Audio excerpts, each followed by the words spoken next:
Bonjour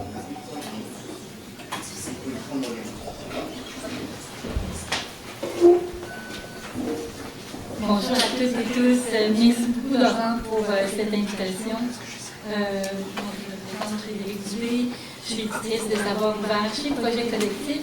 Projet Collectif, pour ceux et celles qui ne connaissent pas, c'est un organisme à but non lucratif qui a pour mission de connecter les savoirs et les personnes pour une société plus collaborative et ouverte.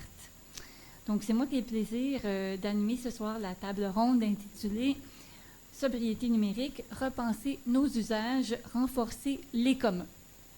Donc, la première heure sera consacrée à une discussion entre nos trois panélistes que je vous présente très bientôt.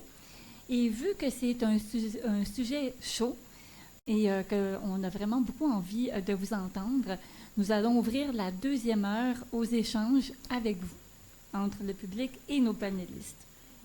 Donc, avant d'entrer dans le vif du sujet, laissez-moi mettre la table avec quelques définitions et quelques chiffres. Donc, la sobriété numérique est un principe qui vise à maximiser les bienfaits de l'utilisation du numérique tout en minimisant ses méfaits, autant sur les plans environnemental, social, sanitaire que démocratique. Ça, c'est la source. Ici, c'est Commission de l'éthique en sciences et en technologie. Une autre définition. La sobriété numérique est une démarche qui préconise un usage avisé et modeste des technologies numériques dans l'objectif d'en réduire l'impact environnemental, notamment en luttant contre la surconsommation du numérique et les différentes formes d'obsolescence. Donc ici, ça c'est Obvia. Une dernière définition. La sobriété numérique est un concept qui englobe l'ensemble des pensées, des pratiques et des réflexions qui nous aident à développer des relations saines, éthiques et écologiques avec le numérique. Ici, c'est Daria Marchenko de Ecoist Club. Maintenant, quelques chiffres qui m'ont marqué dernièrement sur le coût environnemental du numérique. Donc, le secteur du numérique représente à lui seul près de 10% de la consommation mondiale d'électricité, soit près de 4% des émissions de gaz à effet de serre. Ça, c'est le CNRS. Chaque année, nous produisons 50 millions de tonnes de déchets électroniques dans le monde, un poids correspondant à tous les avions commerciaux construits à ce jour. Ça, c'est l'Organisation internationale du travail. Un autre chiffre. Une enquête sur une IA générative nécessite 30 fois, pas une enquête, une requête sur une IA générative nécessite 30 fois plus d'énergie qu'une recherche sur un moteur de recherche classique. De 2021 à 2022, la consommation d'eau des géants du Web s'est accrue significativement de 20% pour Google et de 34% pour Microsoft. Cette eau provient généralement de sources potables. En l'absence de changements importants, le rythme actuel de l'augmentation des émissions de GES associées au numérique pourrait annuler près de 20% de l'effort global de réduction effectué par les autres secteurs économiques. Donc ça, ces définitions-là, ces chiffres-là soulèvent plusieurs questions. C'est la raison pour laquelle la tenue de cette table ronde nous semble essentielle. Maintenant, c'est le moment de présenter nos trois panélistes. Donc, on a tout au bout Marc-Olivier Ducharme de Sporobol. Marc-Olivier explore les zones de friction entre humains et technologie. Directeur du développement chez Sporobol, il imagine des infrastructures numériques en commun pour le secteur culturel et co-construit des réseaux où l'innovation rime avec entraide. Il croit au libre partage des savoirs, se méfie du transhumanisme et rêve d'une tech affranchie du capitalisme. Quand il ne code pas ou ne planifie pas un projet peu probable, il photographie le monde ou dort sous les étoiles. Bienvenue, Marc-Olivier. Samantha Lopez-Uri, de Projet Collectif. Forte d'une expérience significative auprès du milieu communautaire et jeunesse, Samantha a consacré sa pratique professionnelle et ses recherches à l'accompagnement des personnes racisées et des organisations dans les pratiques inclusives et antiracistes. Elle est actuellement conseillère en mobilisation des savoirs chez Projet Collectif. Elle accompagne les collectifs dans leur transition numérique et s'intéresse aux enjeux d'inclusion et d'accessibilité des outils libres.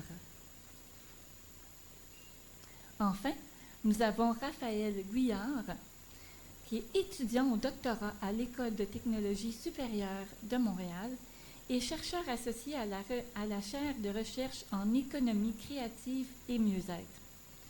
Sa recherche se situe à l'intersection du design, de la sociologie critique des industries culturelles et du numérique, ainsi que de l'innovation sociale dans une perspective de transition sociologique.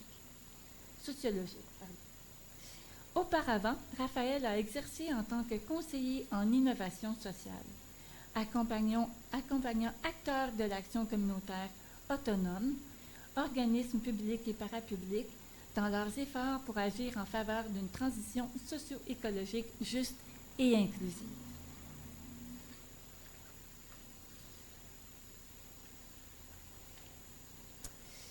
Donc, entrons dans le vif du sujet. Je regarde l'heure de temps en temps pour être sûr qu'on est dans les temps. Donc, pour commencer, on va aller avec une question brise-glace. Donc, j'aimerais que vous nous parliez, que vous nous parliez de ce que vous faites, de ce sur quoi vous travaillez en lien avec la sobriété numérique ou avec les communs numériques. Dites-nous aussi ce que ça signifie pour vous, la sobriété numérique. Qui veut casser la glace? Je vais casser la glace, c'est ça? Allô? Allô? Moi, c'est Marco, parce que Marc-Olivier, personne n'utilise ça pour vrai. Puis, c'est ça. Donc, je travaille à Sporobol. Je m'occupe des grands chantiers d'innovation. Donc, tout ce qui a rapport avec... Bon, Sporobol, c'est un centre d'artistes autogéré dans la tradition des centres d'artistes autogérés du Québec. Donc, notre objectif, c'est en fait d'aider les artistes à faire leur travail d'artiste, donc à produire de l'art, puis à le diffuser. À travers ça, on travaille pratiquement juste en art numérique. Donc, notre spécialité, c'est la réalité virtuelle, la réalité augmentée, l'usage de l'intelligence artificielle, l'art sonore, les pratiques, tout ce qui est des pratiques autant en termes de performance que d'art visuel que de musique. Donc, on touche vraiment à tous les secteurs artistiques, mais à travers la lunette de la technologie. Puis, mon travail principal à Sporobol, c'est de développer les projets du futur. Donc, généralement, je travaille dans un horizon de 3 à 5 ans, plus loin qu'aujourd'hui. Puis, ce que je fais, c'est que j'analyse les courants sociaux, qu'est-ce qui se passe dans notre monde. Puis, avec ça, dans le fond, j'essaie de pouvoir orienter le centre vers des décisions qui nous permettent d'accompagner les artistes dans leurs projets. Pour donner un exemple, on a lancé il y a 3 ans maintenant Chantier IA, qui est un chantier qui vise à permettre aux artistes d'eux-mêmes se plonger dans l'intelligence artificielle, de voir comment ça fonctionne, qu'est-ce que ça fait, qu'est-ce que ça change dans leur pratique, est-ce qu'ils ont des questions. Puis, en faisant ce projet-là, on s'est rendu compte qu'il y avait vraiment un intérêt marqué pour l'intelligence artificielle, donc avec d'autres organismes comme la Société des arts technologiques, le LIO, qui est le Living Lab en innovation ouverte, et Projet Collectif, on a lancé Projet IA, qui est un grand chantier national au Québec pour vraiment créer des communs ou réfléchir les communs numériques en termes d'intelligence artificielle. On pourra revenir un peu sur ce que c'est qu'un commun numérique là, par la suite. Donc, je m'intéresse vraiment aux tendances lourdes, les tendances de fond là, qu'on voit, puis comment est-ce que les gens, principalement les artistes, mais aussi les autres secteurs de la société, vont utiliser, aborder ou pouvoir réfléchir ces technologies-là, quels usages vont en sortir. Puis, personnellement, là, j'ai un background en sciences politiques. J'ai étudié Sciences Po il y a longtemps. Je viens du milieu des hackers, donc vraiment, j'ai commencé à être sur Internet très jeune, dans le piratage informatique, puis tout ça. Fait que j'ai vraiment un background en technologie et un background en Sciences Po. Et puis j'ai travaillé 10 ans dans les Fab Labs, donc tout ce qui est atelier de fabrication numérique, avec le partage de savoir et tout ça. Fait que je viens un petit peu de là, fait que j'ai travaillé, en fait je viens beaucoup du monde des Fab Labs, là. J'ai beaucoup travaillé avec les jeunes, avec les retraités, avec des gens plus vieux, puis avec leur compréhension de la technologie, puis leur désir de casser des bidules, puis de voir qu'est-ce qu'il y a là-dedans, puis comment ça fonctionne. Je sais pas c'est quoi ma définition de la sobriété numérique. J'arrive encore pas à cerner cette question-là très bien. Peut-être après la soirée, ça va être plus clair. Peut-être. C'est toi, c'est ton privilège de dire qui te suit après. On va y aller en ordre.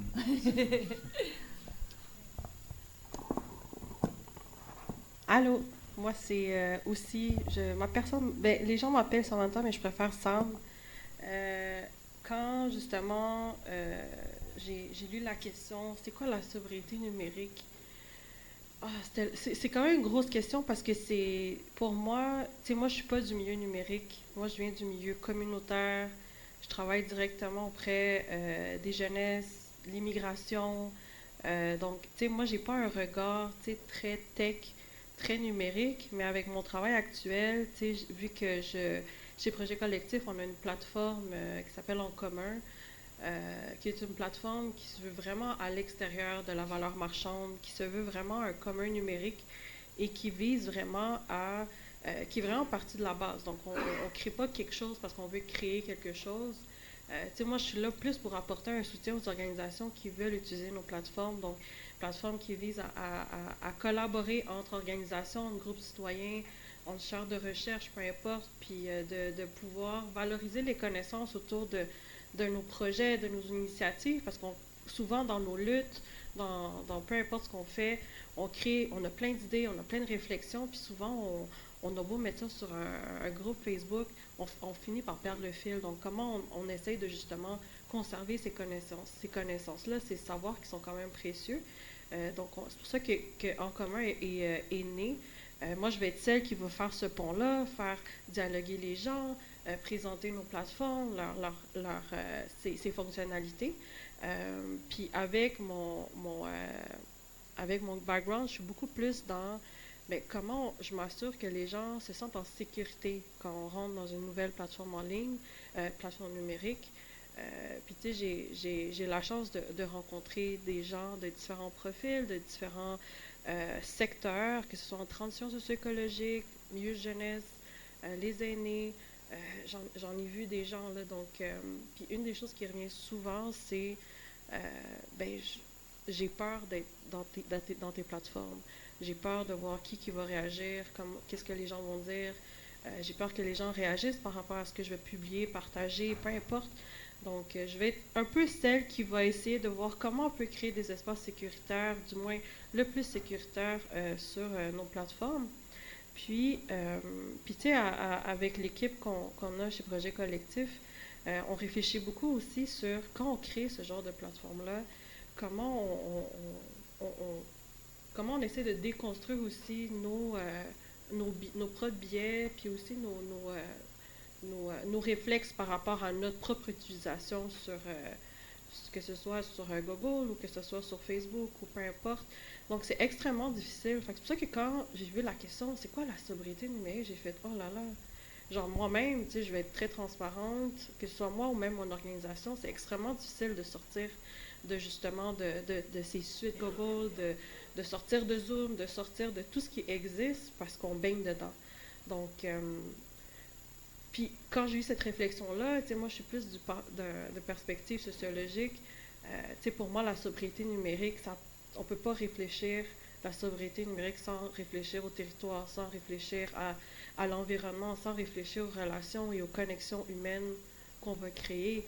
Puis c'est souvent, oui, il y a le numérique qui peut aider à faire ça, mais lorsqu'on se retrouve entouré de gens, lorsqu'on est sur le terrain, lorsqu'on lutte, c'est les liens qu'on crée avec les gens.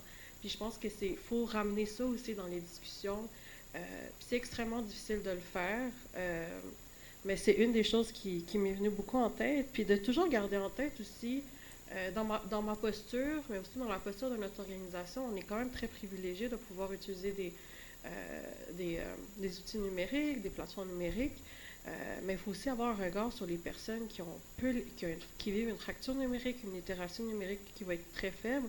Donc, comment aussi on ne vient pas dire aux gens « Hey, arrêtez d'utiliser telle suite ou tel outil », quand il y a des gens qui n'ont pas le choix de les utiliser parce qu'ils sont en situation de précarité, ils doivent faire face à justement au gouvernement qui met en place des plateformes, des sites. Donc, c'est tout ça aussi qui vient jouer dans ma tête, jouer dans nos réflexions. Et il faut réfléchir à ces inégalités-là qu'il peut y avoir dans la société sur cette fracture-là, ce manque de littératie numérique. Donc, comment on apporte un soutien, puis comment on essaye aussi d'être vrai avec soi-même, parce qu'on peut pas... moi, je pourrais jamais me débarrasser. C'est très honnête, là, je pourrais pas me débarrasser de ce que j'ai présentement en termes d'outils, en termes d'utilisation.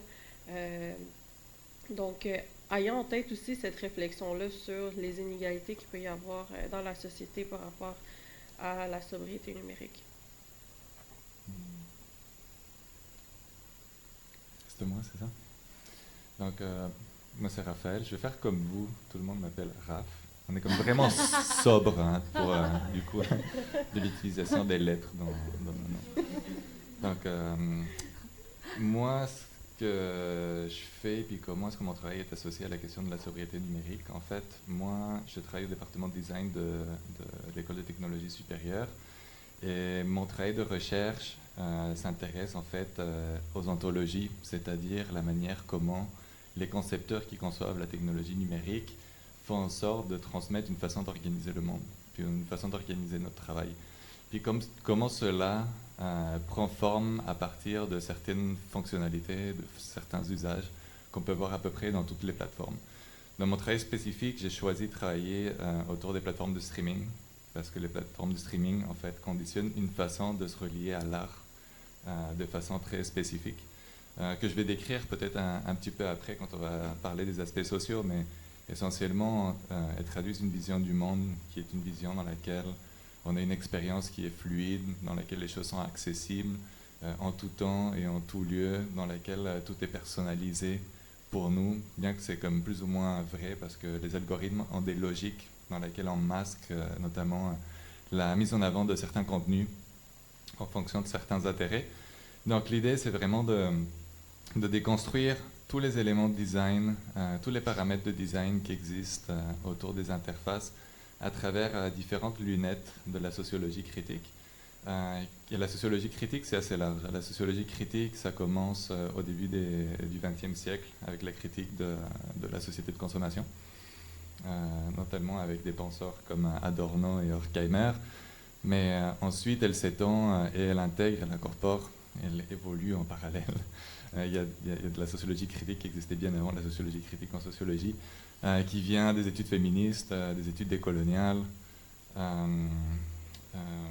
de l'écologie profonde, entre autres. Donc, pour pouvoir passer en revue donc, tous ces éléments-là, pour les déconstruire, puis après ça se dire, en fait, quelle approche doit-on mettre en place, puis quelle approche doit-on enseigner aux designers de demain pour qu'eux puissent décider des paramètres qui permettent d'avoir des technologies qui sont plus inclusives, qui sont sécuritaires pour tout le monde, qui prennent en considération essentiellement toutes les autres formes d'ontologie, c'est-à-dire de façon de se relier au monde qui puisse exister dans les différentes communautés. Donc ça, c'est l'objectif. En fait, je suis arrivé là parce que avant de commencer le doctorat, j'avais eu une expérience de conseil donc dans le milieu de la transition socio-écologique, notamment associé à différents projets axés sur la transition socio-écologique juste et inclusive à Montréal. Puis je faisais beaucoup de planification stratégique, beaucoup de conception de produits et services avec des organismes publics et parapublics qui voulaient activer notamment des chantiers liés à la transition. Puis en fait, le plus difficile, c'est de leur dire que pour pouvoir le faire, cela suppose d'adopter une autre lunette, en fait de faire une transition d'un point de vue paradigmatique. On ne peut pas concevoir la vie et la relation aux choses de la même façon dans un monde d'après la transition socio-écologique. Mais tout cela restait assez vague et assez intangible. Donc, à un moment donné, je me suis dit, je vais décrire comme tous les paramètres. Puis là, j'ai beaucoup puisé dans les études décoloniales, notamment sur beaucoup de travaux qui traitaient de la question de la persistance de biais liés au suprémacisme blanc dans les organisations, pour voir comme vraiment la liste des biais qui fait en sorte qu'on perpétue un rapport au monde qui est dans l'exploitation et la domination, pour qu'on puisse ensuite penser à nos plans, puis penser à nos projets à partir des paramètres opposés. Donc, puis c'est comme ça qu'on s'est connus, en fait. C'est l'atelier que je donnais lors de la rencontre nationale des ADN, qui était de leur dire, vous allez rentrer dans une démarche de planification stratégique. Est-ce qu'on peut éviter de perpétuer, en fait, des façons de faire qui sont ancrées dans certaines valeurs qui sont associées au paradigme de domination et exploitation, et travailler avec les valeurs qui sont opposées. Puis là, on va chercher, encore une fois, la théorie féministe, décoloniale, dans différentes cosmovisions, des choses qui parlent plus peut-être au réseau des ADN, qui est un réseau qui est réparti comme partout dans la province, dans laquelle il y a différents rapports au territoire et de rapport à la quotidienneté. Donc, c'est ça. Et de là, inventer ce que c'est la sobriété, j'ai des choses à dire aussi sur la sobriété, parce qu'il y avait comme dans les définitions des éléments qui étaient intéressants. Mais effectivement, la sobriété, ça met comme tout le poids sur les individus. Encore une fois, mais dans ce que tu mentionnais, en fait, puis hier, il y avait Yves-Marie Abraham qui parlait, on est dans un monde dans lequel on produit trop, hein, puis essentiellement, il y a beaucoup de déchets qui sont le produit du fait que dans notre logique de production, on produit trop. Donc même si on est sobre, est-ce qu'on est capable de changer nos niveaux de production dans un monde qui est comme tout le temps dans la croissance? C'est pas nécessairement quelque chose qui semble réalisable de façon naturelle. Mais c'est ça, c'est pour ça que c'est intéressant de parler des éléments politiques, parce que c'est finalement là-dedans où on va voir comme des changements qui sont beaucoup plus structurants et systémiques. Je m'arrête là. Ah, je pense que la table est mise, hein, on a vraiment brisé la glace. Comme tantôt a mentionné, j'ai un tour de mémoire, Laurent. Il y a trois aspects qui vont être abordés. Il y a l'aspect matériel, social et politique. Donc, commençons avec l'aspect matériel. Puis, on va lancer la question à Marc-Olivier. Donc, que peux-tu nous dire sur l'aspect matériel de la sobriété numérique? Donc, tout ce qui est côté, tout ce que ça exige de fabriquer, produire, maintenir, distribuer les produits numériques. Ouais, on s'est dit tantôt qu'on n'allait pas trop parler de l'aspect matériel parce aucun de nous est vraiment spécialiste là-dedans, ou du moins un point de vue, je pense, très éclairé sur le matériel, ou l'aspect matériel étant très vaste. Là, on parle de l'extraction de ressources, la production, la distribution, l'utilisation, l'énergie. C'est vraiment, vraiment vaste. Mais je puise plus mon expérience du milieu des Fab Labs, donc du milieu où des gens sont en commun en train d'essayer de comprendre des technologies, de programmer des bidules, d'essayer de développer des nouveaux produits des fois. Puis de voir que généralement chez les gens, chez les humains là, normaux, là, il y a une grande attention qui est portée à l'impact de l'usage. Puis qu'aussitôt qu'on tombe dans le capitalisme, donc on tombe dans l'industrie, ça devient beaucoup moins important. Parce que la recherche, l'idée c'est d'avoir du profit. L'idée c'est de tirer le maximum possible de la vente d'un produit ou d'un service. Puis de faire plaisir à nos actionnaires. Fait que notre problème, en gros, c'est le capitalisme. Puis autour de ça se développe tout un écosystème de production de matériel, puis de gigantesques serveurs, de fermes de serveurs, puis là on essaie de les refroidir mieux, puis tout ça, mais au final, là, on a un gros problème, c'est qu'on produit toujours plus, puis on essaie de vendre toujours plus, puis on crée encore plus de cossins. Fait que je pense pas, tu sais, on parlait tantôt, puis on disait on n'avait pas de solution à tout ça, mais on a un problème de capitalisme, puis on n'a pas vraiment on voit pas de porte de sortie de ce cycle de production puis de consommation là. Puis comme Raph le disait, on met beaucoup l'accent sur l'individu et non pas sur les politiques publiques et non pas sur qu'est-ce que la démocratie directe ou les formes de démocratie alternative nous permettraient de faire pour changer ces politiques publiques-là qui empêcheraient des excès des sociétés de consommation actuelles. Fait que J'ai pas nécessairement une optique très joyeuse sur ça. J'ai l'impression que ça va continuer pour encore un bon petit bout de temps, mais on va frapper des murs assez solides, que ce soit des murs climatiques ou des murs économiques comme on est en train de le vivre avec des systèmes économiques qui sont très chambranlants, des systèmes politiques qui sont aussi de plus en plus chambranlants. Que Sam Raph, moi, ça va être Fred, hein, ta qualité, hein? Est-ce que vous voulez rebondir sur ce que Marco dit? Oui, il y a plein d'éléments. Tu sais, oui, le capitalisme, je dirais même le colonialisme.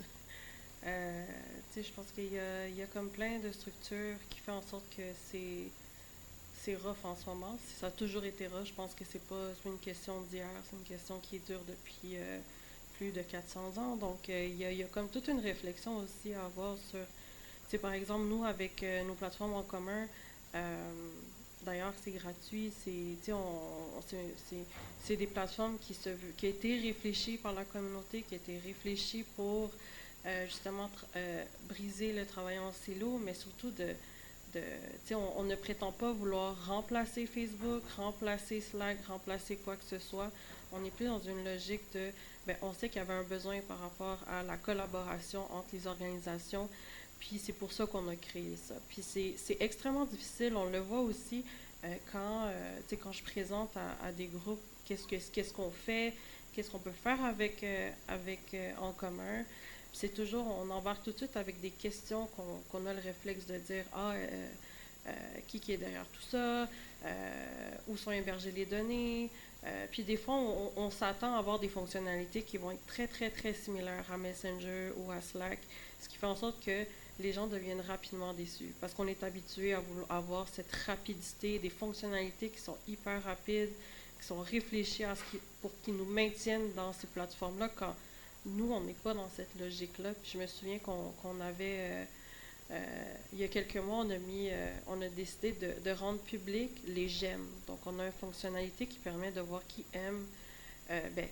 Depuis quelques semaines, on a la possibilité de voir qui aime nos publications, nos notes, nos commentaires. Puis avant ça, on n'était pas tant d'accord avec cette idée-là parce qu'on savait que de montrer qui sont ces gens-là qui aiment ce qu'on fait, ça l'amène, cette pression sociale à dire, bon, si je fais quelque chose et si j'attire des gens, je vais pouvoir continuer à alimenter ça. Donc, on ne voulait pas avoir cette fonction, c'est le visage de ces gens-là parce qu'on savait que ça allait créer une pression sociale, mais vu que c'est les utilisateurs et utilisatrices qui l'ont nommé, on a dit, on n'a pas le choix parce que c'est eux qui nous donnent un peu les lignes directrices de vers où on veut s'en aller avec les plateformes. Donc, on l'a mis de l'avant, mais c'est des choses comme ça qui font en sorte qu'on est encore dans ce tiraillement de dire, on veut sortir de Facebook. On l'a vu le mouvement en début d'année, tout le monde était comme, oh mon Dieu, il faut s'en aller de Facebook, il faut quitter ça parce que c'est transphobe, c'est misogyne, c'est homophobe, c'est raciste, mais ça a toujours été comme ça, là, les amis, je veux dire. Il n'y a rien de nouveau, là. C'est juste que là, on est dans la panique totale. Puis, tu l'as mentionné, ça a duré une semaine, puis on n'en parle plus. Donc, on veut tellement changer, mais je pense que faut réfléchir à comment ce système-là nous maintient. Puis c'est là aussi qu'il faut le travailler et qu'il faut se dire, quand on crée quelque chose, on n'est pas là pour reproduire. On est là pour apporter pas des solutions, mais des espaces dans lesquels on va communiquer ensemble, collaborer ensemble, partager nos connaissances, savoir qu'est-ce qui se fait à Montréal pour qu'en Estrie ou à Québec ou au Nunavik, on puisse savoir comment on peut échanger nos pratiques. On n'est pas dans cette logique-là de dire « Hey, il faut absolument avoir une solution qui va répondre à tous nos besoins puis remplacer Facebook, Messenger, Slack, ça. » C'est ça aussi qu'il faut... c'est extrêmement difficile de sortir de là parce qu'on veut, puis je le vois, la résistance de « OK, oui, on veut, c'est québécois, mais en même temps, non, ça va prendre trop de temps à changer de plateforme. » Puis je suis comme « Mais oui, ça prend du temps. Tout prend du temps. Les relations prennent du temps, les amitiés prennent du temps. Changer de régime prend du temps.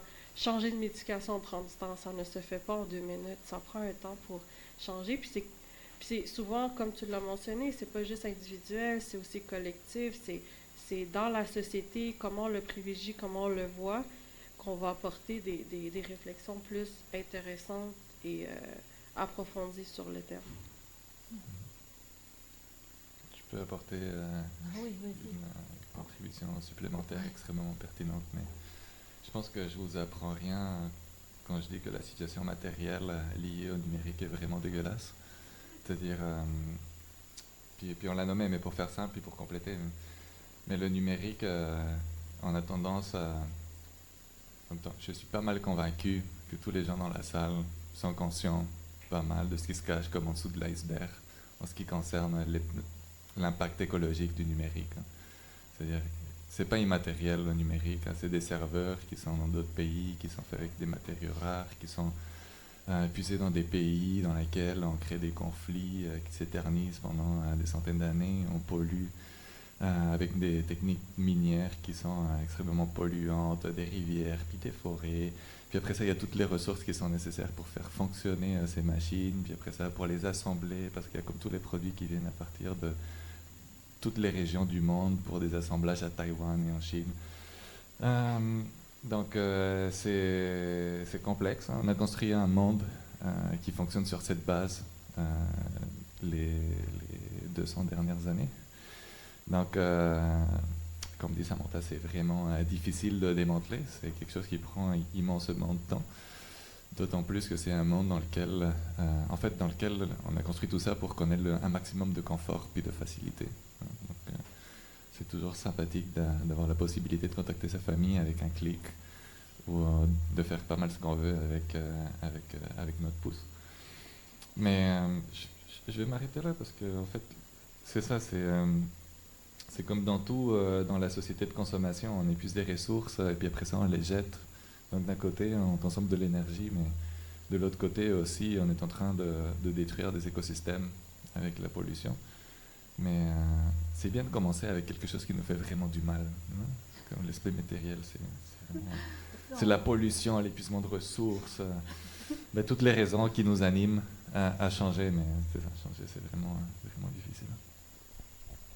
Oui, puis on pouvait pas, c'est un incontournable, on devait commencer avec le fait que, quand on parle de numérique, on pense tout le temps que, c'est dans les airs, c'est du cloud, c'est léger, c'est comme du vent, mais, non, je veux dire, le cloud, il est sur des serveurs, les téléphones qu'on a tous dans nos poches, il y a des métaux rares, fait que, c'était comme un incontournable, on n'avait pas le choix de commencer par ça. Puis, ça nous amène déjà, il y a déjà des aspects sociaux là, qui sont ressortis, là, des conversations là, qu'on a. Mais tiens, j'aimerais vous entendre sur l'impact, quel est selon vous l'impact de l'hyperconnectivité, de la surexposition aux écrans? Comment vous voyez ça, vous? Les médias sociaux, tu as parlé du streaming. Qui a parlé du streaming? Oui, ici. Moi, je peux y aller là-dessus parce que, en fait, la sociologie critique s'intéresse beaucoup à ça. C'est-à-dire les effets sociaux de l'utilisation des nouvelles technologies, qu'est-ce que ça crée comme nouvelles pratiques sociales, des nouvelles pratiques culturelles. Puis effectivement, dans le cas du streaming, en fait, on peut l'associer à différentes choses. Qu'est-ce que ça change entre nous? Qu'est-ce que ça change dans la relation aux choses? Si je commence par la relation aux choses, si on revient à la sociologie critique des industries culturelles, puis notamment les plateformes du streaming, ce qu'on peut dire, c'est que cette surexposition aux choses font en sorte qu'on développe une relation qui est instrumentale au contenu culturel. Historiquement, on a toujours eu une relation qui était plutôt cultuelle aux produits culturels, c'est-à-dire qu'elle servait à marquer certains rites et certains moments. Maintenant, c'est ça, la sociologie critique, encore une fois, revient sur cette idée qu'on a commodifié la production culturelle. C'est devenu un bien de consommation comme un autre. On va distinguer ce que c'est comme le mass media puis les contenus qui sont faits pour le grand public comme étant des produits industriels. Puis c'est pas pour rien qu'on parle d'industrie créative et culturelle, parce que c'est vraiment le modèle capitaliste de production qui passe à travers les moyens de distribution qui sont aussi capitalistes, qui sont comme toutes les plateformes qu'on utilise. Puis voilà. Donc cela entretient une certaine forme de rapport au monde, qui est celui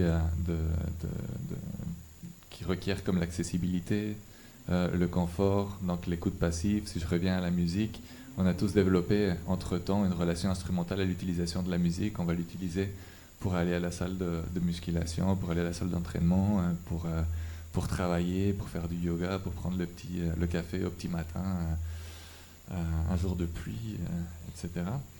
Donc,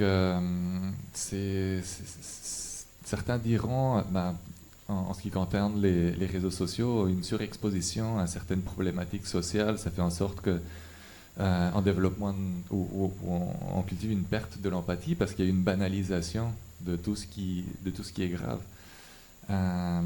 Puis effectivement, en fait, ce qui se fait dans à peu près tout avec les produits numériques qu'on ne voit pas, c'est qu'on est en train de banaliser des tas de choses. On est en train de banaliser tout ce qu'on voit à travers les réseaux sociaux. Il y a des gens qui en ont assez peut-être d'entendre parler du génocide de Gaza, parce qu'on le voit tout le temps, puis c'est pas normal, en fait, parce que c'est des choses qui sont extrêmement graves. Mais c'est la même chose pour ce qui concerne l'empreinte écologique du numérique, c'est-à-dire qu'on est tellement habitué à ce confort qu'on n'est plus capable d'agir pour arrêter notre utilisation, notre surutilisation du numérique. Donc, parce que c'est devenu aussi banal. Donc, il y a des choses, puis il y a des choses qui bon, plus concrètement, c'est-à-dire tout récemment, le gouvernement du Québec a pris la décision d'interdire les téléphones dans les écoles. Puis encore une fois, c'est ça qui est bien, c'est comme ces décisions qui sont informées par la recherche.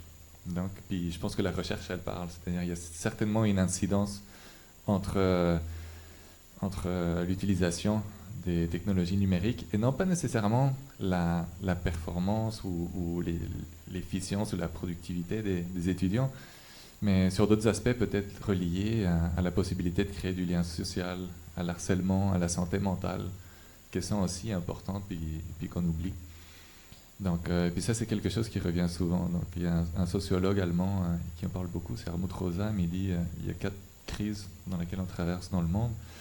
La crise écologique, effondrement de la biodiversité, la croissance des inégalités, une crise démocratique, qui est le fruit de ces systèmes-là qui font en sorte qu'on cultive des extrêmes, puis une crise de la santé mentale, qu'on appelle aussi la crise de la solitude, puis qui vient aussi avec un monde qui est super individualisé, dans lequel la vie est réduite, atomisée aussi, à des espaces de vie qui sont un petit peu plus confinés, dans lesquels on voit le monde avec des tas de médiations ou à travers des tas de médiations. Donc les plateformes, les réseaux sociaux le sont aussi, mais toutes les plateformes qui nous permettent de nous relier à la culture, c'est à peu près pareil. Elle est médiée par ces outils numériques-là. Donc il y a comme tout le rapport symbolique à la culture qui se perd aussi, puis entre-temps aussi le sens qu'on a de la vie.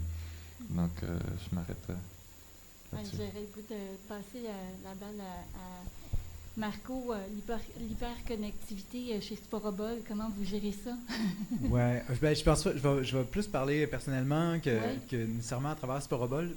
Je ferai un détour vers le travail après. Okay. J'ai l'impression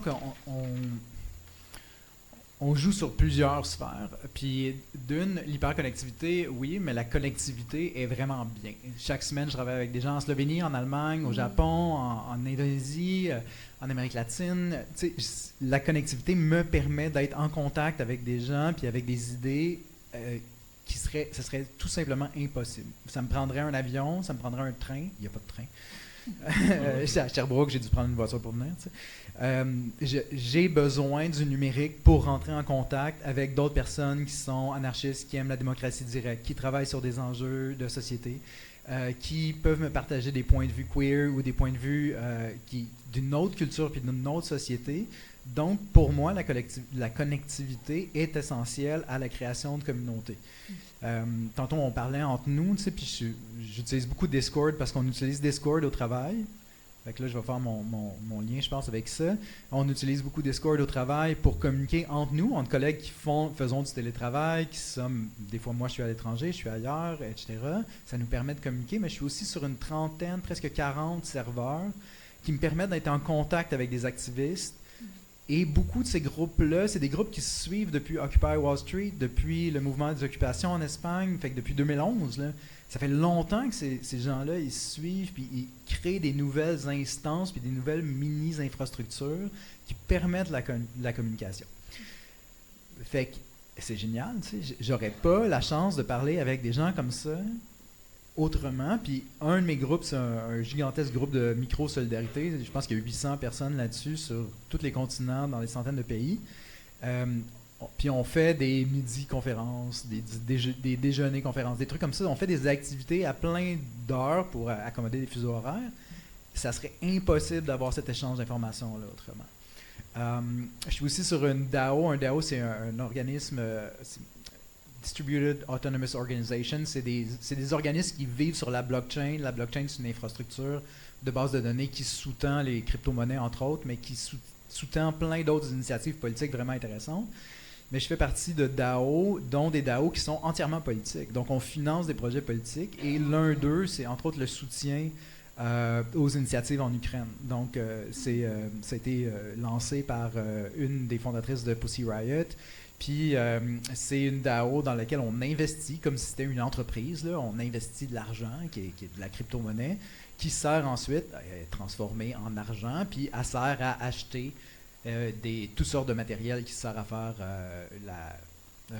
secourir des gens quand il y a des bombardements, apporter des soins de santé, avoir des couches, du matériel pour les bébés, pour les enfants. Fait que tout ça, c'est parce qu'il y a des millions de personnes autour de la planète qui contribuent dans des économies alternatives qui ne seraient pas possibles sans le numérique. Ou du moins pas possible de cette façon-là sans le numérique. Fait qu'il y a ça. L'autre côté, c'est que sur Discord, j'ai à peu près 90 notifications par jour, puis j'ai mes courriels, puis j'ai toutes mes autres conversations numériques au-delà des conversations que j'ai avec mes collègues.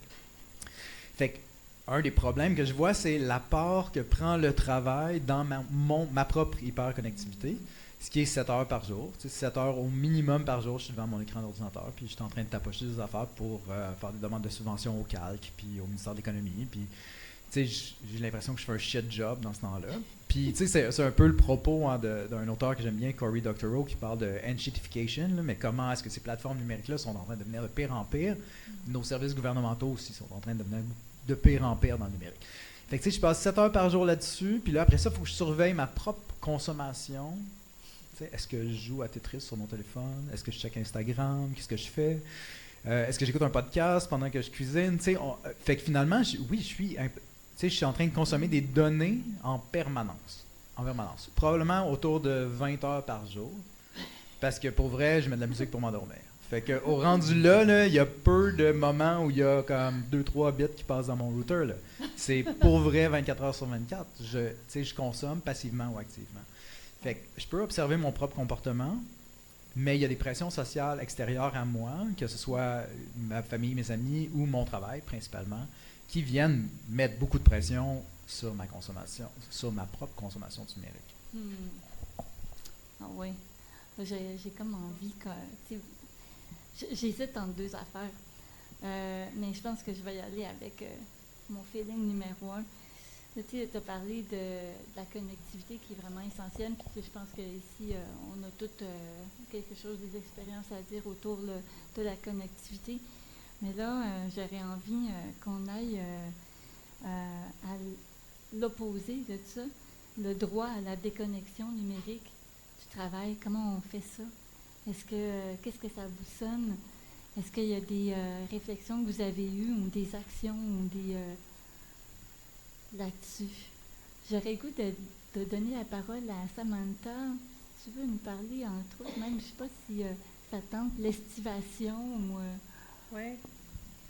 Bien, la première chose qui m'est venue en tête, la déconnexion, la liberté d'être déconnecté. Moi, j'habite à Montréal, puis j'ai eu, je pense, 2 jours de sans électricité chez moi à cause de du verglas l'année dernière ou il y a 2 ans, je me souviens plus. C'était les meilleurs 2 jours de ma vie parce que tu réponds à personne. Tu es dans ta maison, j'étais chez moi, j'étais avec mon chien, on était en paix, je fais un casse-tête, on pouvait pas sortir, il faisait beaucoup trop froid, puis on pouvait pas marcher dehors, mais tu sais, pour moi, ça, c'était mon monde idéal, parce que c'est ça, le travail. Puis tu sais, mon travail, se fait tout le temps en ligne. Puis moi, je suis quelqu'un qui aime être dans les relations, tu sais, connecter avec les gens, c'est comme, je vis de ça, mais quand ton travail est comme 100% en ligne, je soutiens les groupes en ligne, nos plateformes, c'est en ligne. Puis je vois la différence aussi quand je rencontre les gens en présentiel, la différence qu'il peut y avoir dans le lien que je peux créer, mais aussi désamorcer un peu la question de la sécurité qu'on peut avoir dans des plateformes en ligne.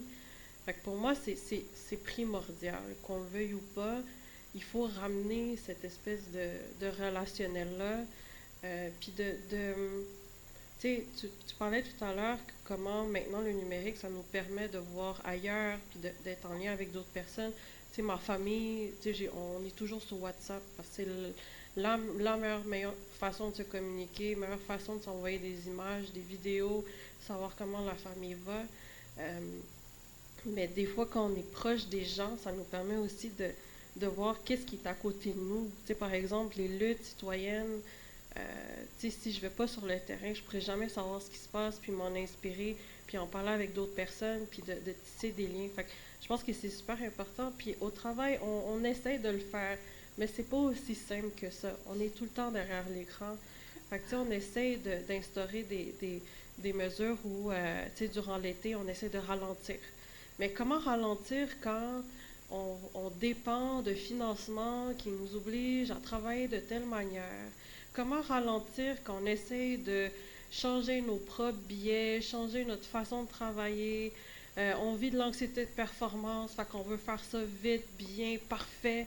Fait que tu sais, c'est dur, là. C'est dur de dire, hey, on va changer notre façon d'entrer en relation avec les gens quand nous-mêmes, on est pris dedans. C'est comme une prison, sans même le savoir qu'on est dans cette prison-là. Donc, il y a comme un travail c'est ça, je trouve, qui commande de ça, de cette relation-là, d'entrer en contact avec les gens.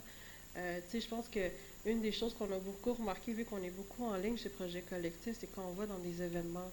La différence qu'il peut y avoir entre événements en présence puis événements en ligne, ça change tout. Puis c'est ça aussi, quand tu fais 100% de ton travail à la maison devant un écran, tu le ressens, ça aussi, le relationnel. Donc, ouais. Tellement. Raph, tantôt, dans la discussion qu'on avait avant la table ronde, Fix nous parlait d'endroits où, ou peut-être Marco aussi, quand on va dans des bars, c'est interdit d'avoir les cellulaires ou des spectacles ou des trucs comme ça. Oui. On parlait du cas de l'Allemagne, effectivement. Mais j'aimerais avant parler de ça, parce qu'on commence à rentrer tranquillement dans le politique, puis dans les conventions sociales, etc. C'est assez marrant parce que l'histoire du numérique, tel qu'on le connaît aujourd'hui, c'est une histoire qui est très associée à la façon comment le numérique s'est développé. Et c'était principalement fait pour augmenter nos capacités de travail. Donc, quand je parlais, en fait, la technologie, elle est conçue pour organiser le monde selon la vision de ses concepteurs. En fait, les technologies numériques, Internet et compagnie qu'on connaît aujourd'hui, elles ont d'abord été conçues dans un contexte militaire et universitaire.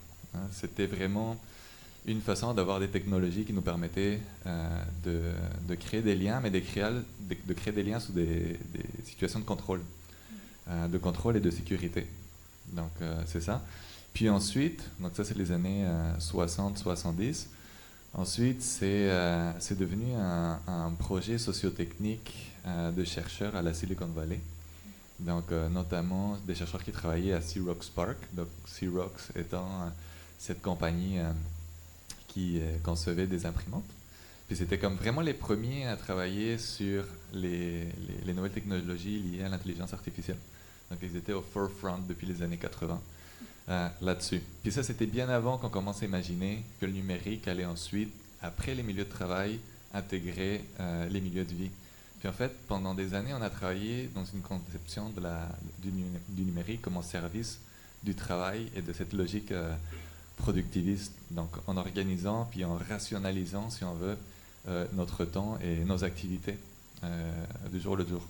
Puis en fait, c'est intéressant parce que c'est en 1996, Mark Weiser, John C. Lee Brown, qui étaient des directeurs de département en recherche et développement à Xerox PARC, qu'ils écrivent ce qui va devenir comme le manifeste de l'informatique au XXIe siècle, qui s'appelle The Computer for the 21st Century, donc l'ordinateur pour le XXIe siècle, qui est devenu comme le manifeste de développement de l'informatique ubiquitaire, qui a guidé des politiques publiques dans des pays comme Singapour, puis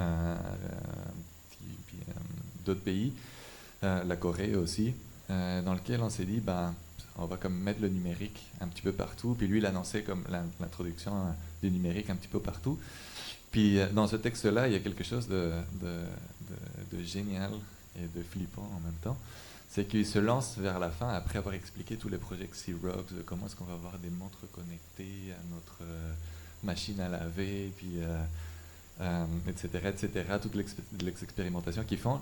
Il se lance dans un exercice de prospective, puis il se dit comme, imaginez le monde qu'on va voir en 2021. Puis là, il lance un personnage qui s'appelle Saul, S-A-L, Saul. Horrible, la traduction en français. Puis il dit, bon, voici à quoi va ressembler sa vie. Donc là, elle se réveille à 8 heures du matin avec sa montre intelligente qui simule la lumière du soleil. Puis à ce moment-là, le cadran envoie un message à la machine à café pour que le café commence à être préparé. Et en se réveillant, elle prend son téléphone puis commence à répondre à ses courriels. Puis après ça, elle s'en va dans sa voiture intelligente qui va la conduire à ses bureaux. Puis en fait, tu comprends parfaitement que le monde qu'on est en train de construire, c'est le monde pour un employé qui fait du développement technologique dans la Silicon Valley. Donc, et puis là, on est en train comme de se dire, en fait, c'est marrant parce que dans le milieu de la culture, on a eu le PCNQ, le plan culturel numérique du Québec. Puis moi, je l'ai vécu comme cette logique, cette idéologie, ce dogme du numérique s'introduire dans les organisations culturelles. Puis il y avait des choses assez marrantes qui se passaient. Puis tu pourrais comment parler mieux que moi, je pense, à Sporable. Moi, c'était dans le milieu muséal aussi, qui, comme des grosses institutions dans lesquelles on peut faire moins de résistance que dans les centres d'artistes autogérés. Mais c'est un petit peu ça. Donc, reprendre le temps de travail dans un contexte dans lequel, en fait, l'idéologie derrière la conception numérique est tout le contraire depuis des années. C'est vraiment difficile, puis ça demande comme justement des noyaux de résistance dans différents milieux de travail, puis différents milieux de vie. Ouais, pour répondre à ça, là, je pense qu'il y a un côté, dans le milieu culturel en général, on se fait beaucoup imposer. Puis en général, la technologie, dans sa création, dans son mode de création, est faite pour être imposée. Fait qu'on va avoir des frigos intelligents, et qu'on le veuille ou pas, c'est ça qu'on va avoir. On va avoir des autos intelligentes, qu'on le veuille ou pas, on n'a pas le choix. On perd le choix. Là, je reviens au capitalisme, mais à un moment donné, on perd le choix. Puis dans le milieu culturel, ce qu'on s'est vu imposer, c'est par des politiques gouvernementales, les usages du numérique pour faire absolument tout. Puis comme la plupart des organismes au Québec, qu'ils soient culturels ou non, ou de service à la population, c'est des organismes qui sont financés par projet. Donc, il faut faire des projets pour faire plus d'argent, pour faire plus de projets, pour faire plus d'argent. Fait que tu sais, on fait plus de poudre, là, c'est cette toune-là. Là. Puis au final, comme, qu'est-ce qu'on fait? Ben, on écrit des demandes de sub, tu sais, parce qu'on veut faire un partenariat, on a une bonne idée, on veut que ces artistes-là travaillent ensemble, ou on veut répondre à ce besoin-là dans notre communauté, on s'entend avec un autre organisme, on s'assoit, on écrit une demande de sub, on fait ça, on est financé à 70%. Donc, on a toujours 30% d'argent neuf à mettre dans tous nos projets. Fait que si on met 30% d'argent neuf, il faut faire de l'argent. Fait qu'on est dans une spirale, nous aussi, de productivité constante, dans laquelle on n'a pas le choix de répondre à ces impératifs-là pour assurer la survie de notre organisme, pour assurer nos jobs, pour assurer le service qu'on peut offrir à notre clientèle, dans le cas des artistes. Mais dans le cas d'un organisme avec lequel on travaille couramment, c'est offrir du logement à des personnes qui en ont besoin. Fait que, eux aussi, ils écrivent des maudites demandes de subvention comme constamment. Fait on est tous dans la même logique. On s'en parle tous entre nous autres, mais on ne peut pas le briser. On ne peut pas briser ce cycle-là d'imposition, que ce soit à travers les politiques publiques ou que ce soit à travers l'économie de marché puis le développement technologique qui est fait de ce sens-là. Tu voulais rebondir, je casse avec le flow des Oui, discussions. Mais c'est en plein ce qu'il faut faire. ça m'amène à une drôle d'anecdote que j'avais vécue quand je travaillais en milieu muséal, donc associé à un laboratoire d'innovation numérique qui était financé par le gouvernement. Puis il y avait comme certains points. En fait, c'est ça qui est assez marrant parce que l'idéologie, elle vient du haut vers le bas. Donc évidemment, on entend tous dire que le numérique, ça va nous faire gagner en productivité. Et puis le gouvernement actuel, comme un dogme de la productivité vraiment à cœur. Puis je me rappelle une table de discussion dans laquelle il y avait différents directeurs de musées, différentes personnes associées à la direction de l'innovation dans des musées, qui avaient été réunis pour que quelqu'un d'une entreprise privée de télécommunications, qui avait certainement participé au financement de ces initiatives à travers le gouvernement, nous présente la 5G pour le musée. Puis là, on était tous, mais on n'est même pas en train de penser à la 5G, mais on n'avait comme plus le choix. C'est comme le truc, il y arrivait, il fallait absolument qu'on le fasse, puis ça allait être cette entreprise-là qui allait comme faire toutes les installations de 5G dans les enceintes pour avoir des expériences de casque de réalité virtuelle comme ultra performantes. Puis là, on était, mais est-ce qu'on a vraiment envie de ça? On est dans un musée d'art, puis habituellement, on n'a pas envie d'avoir comme trop de médiation entre l'œuvre puis le public, mais c'est vraiment, comme tu le dis, en fait, ça arrive dans tous les milieux. J'ai beaucoup travaillé avec le milieu de la santé. Puis les gens du milieu de la santé, j'avais fait un grand projet de planification en résilience. Puis j'avais consulté 200 personnes qui travaillaient dans le réseau de la santé. Puis ils me disaient tous, en fait, on n'a pas fini d'installer le logiciel qu'on nous a demandé d'installer en 2005, qu'on nous demande déjà d'adapter comme l'outil de technologie artificielle qui est déjà financé dans le nouveau programme et dans tout ça, on n'est pas capable de faire notre activité. C'était des agents communautaires. Donc, eux, ils avaient besoin de créer des liens avec des organismes communautaires. Donc, ce qui restait de temps pour ça était comme réduit, tandis qu'ils pourraient faire comme un excellent travail sans le numérique, se concentrant dans l'activité d'organisateurs communautaires pour aider les organismes communautaires puis créer ces liens-là. Donc, qui n'ont pas nécessairement besoin pas d'un usage excessif du numérique, mais certainement, à les entendre parler, ça allait un petit peu trop loin. Ça résonne beaucoup aussi à ce que tu disais au début, Samantha, je trouve, sur l'idée qu'il y a des différences dans la littératie numérique.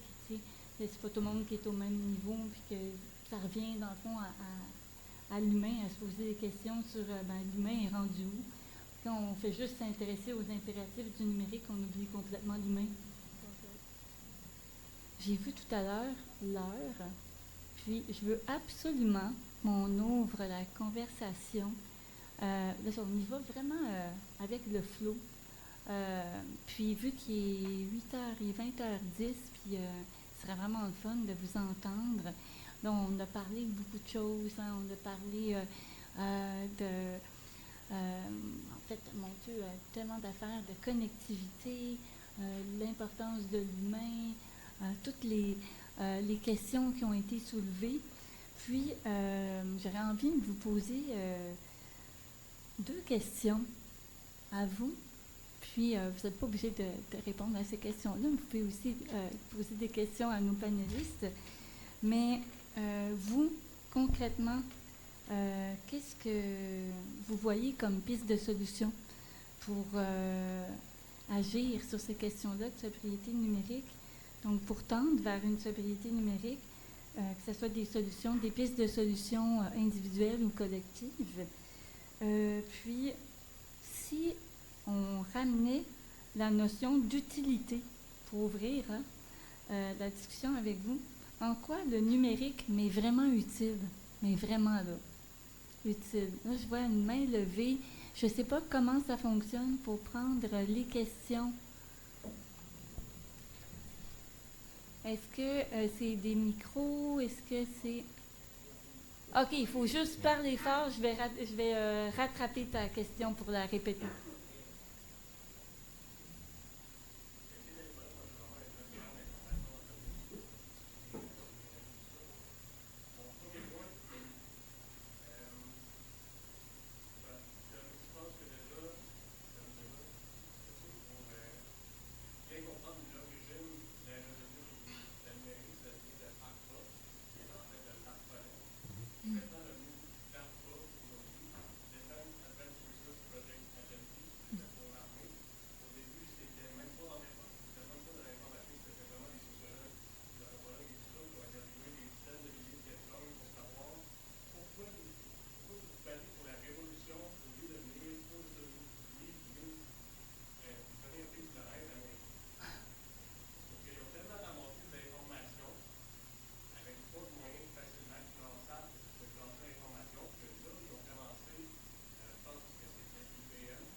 Wow.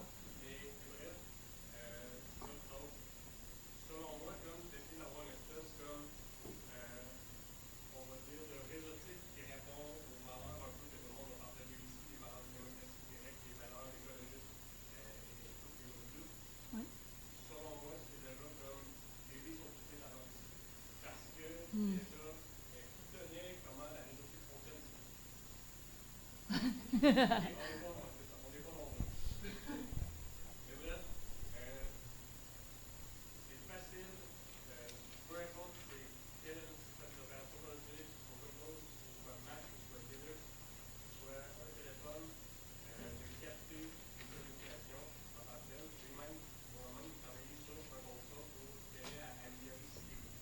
Hmm.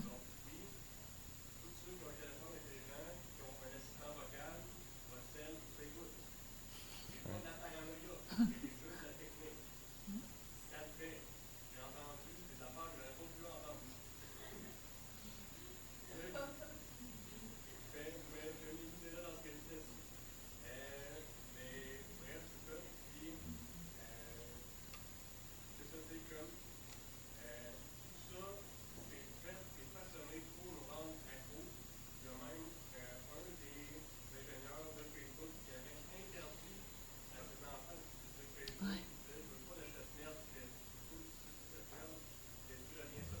Hmm.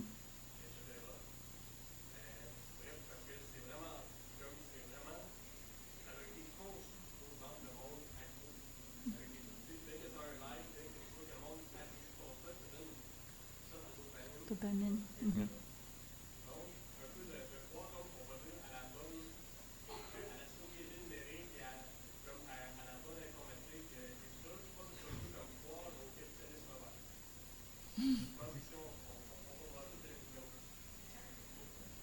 Le capitalisme vert. Hmm.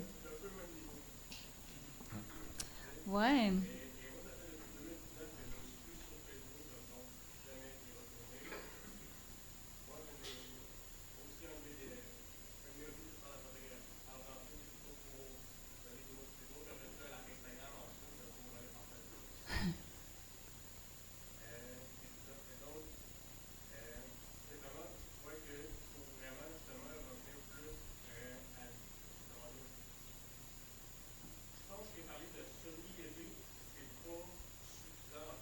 Hmm.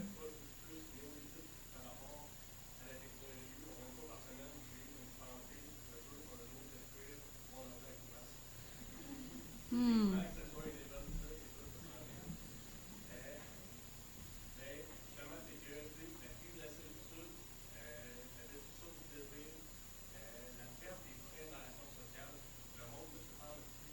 Hmm.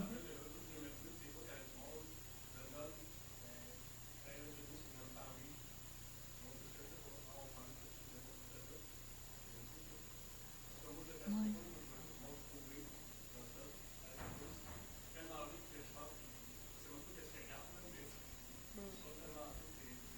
Donc là, on parle plus de décroissance numérique ici hein, que de sobriété, selon toi?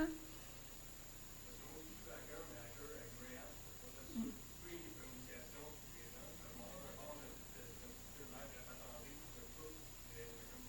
Oh! Fait qu'on on mémorise comment, à quoi tu ressembles, là, fait que...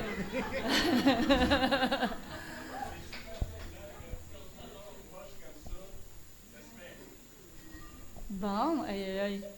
Hey, est-ce que...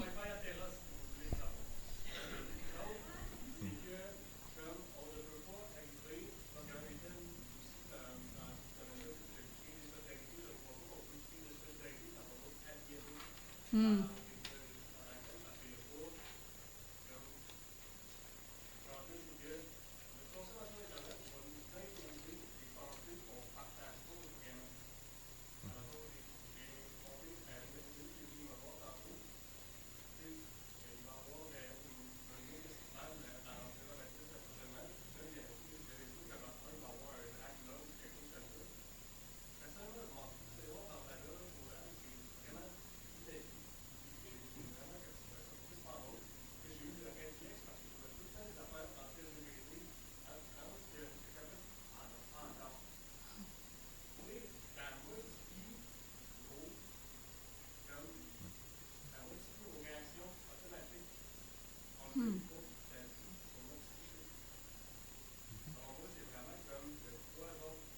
Là, tu lances beaucoup d'idées. Juste, tu t'étais pas nommé.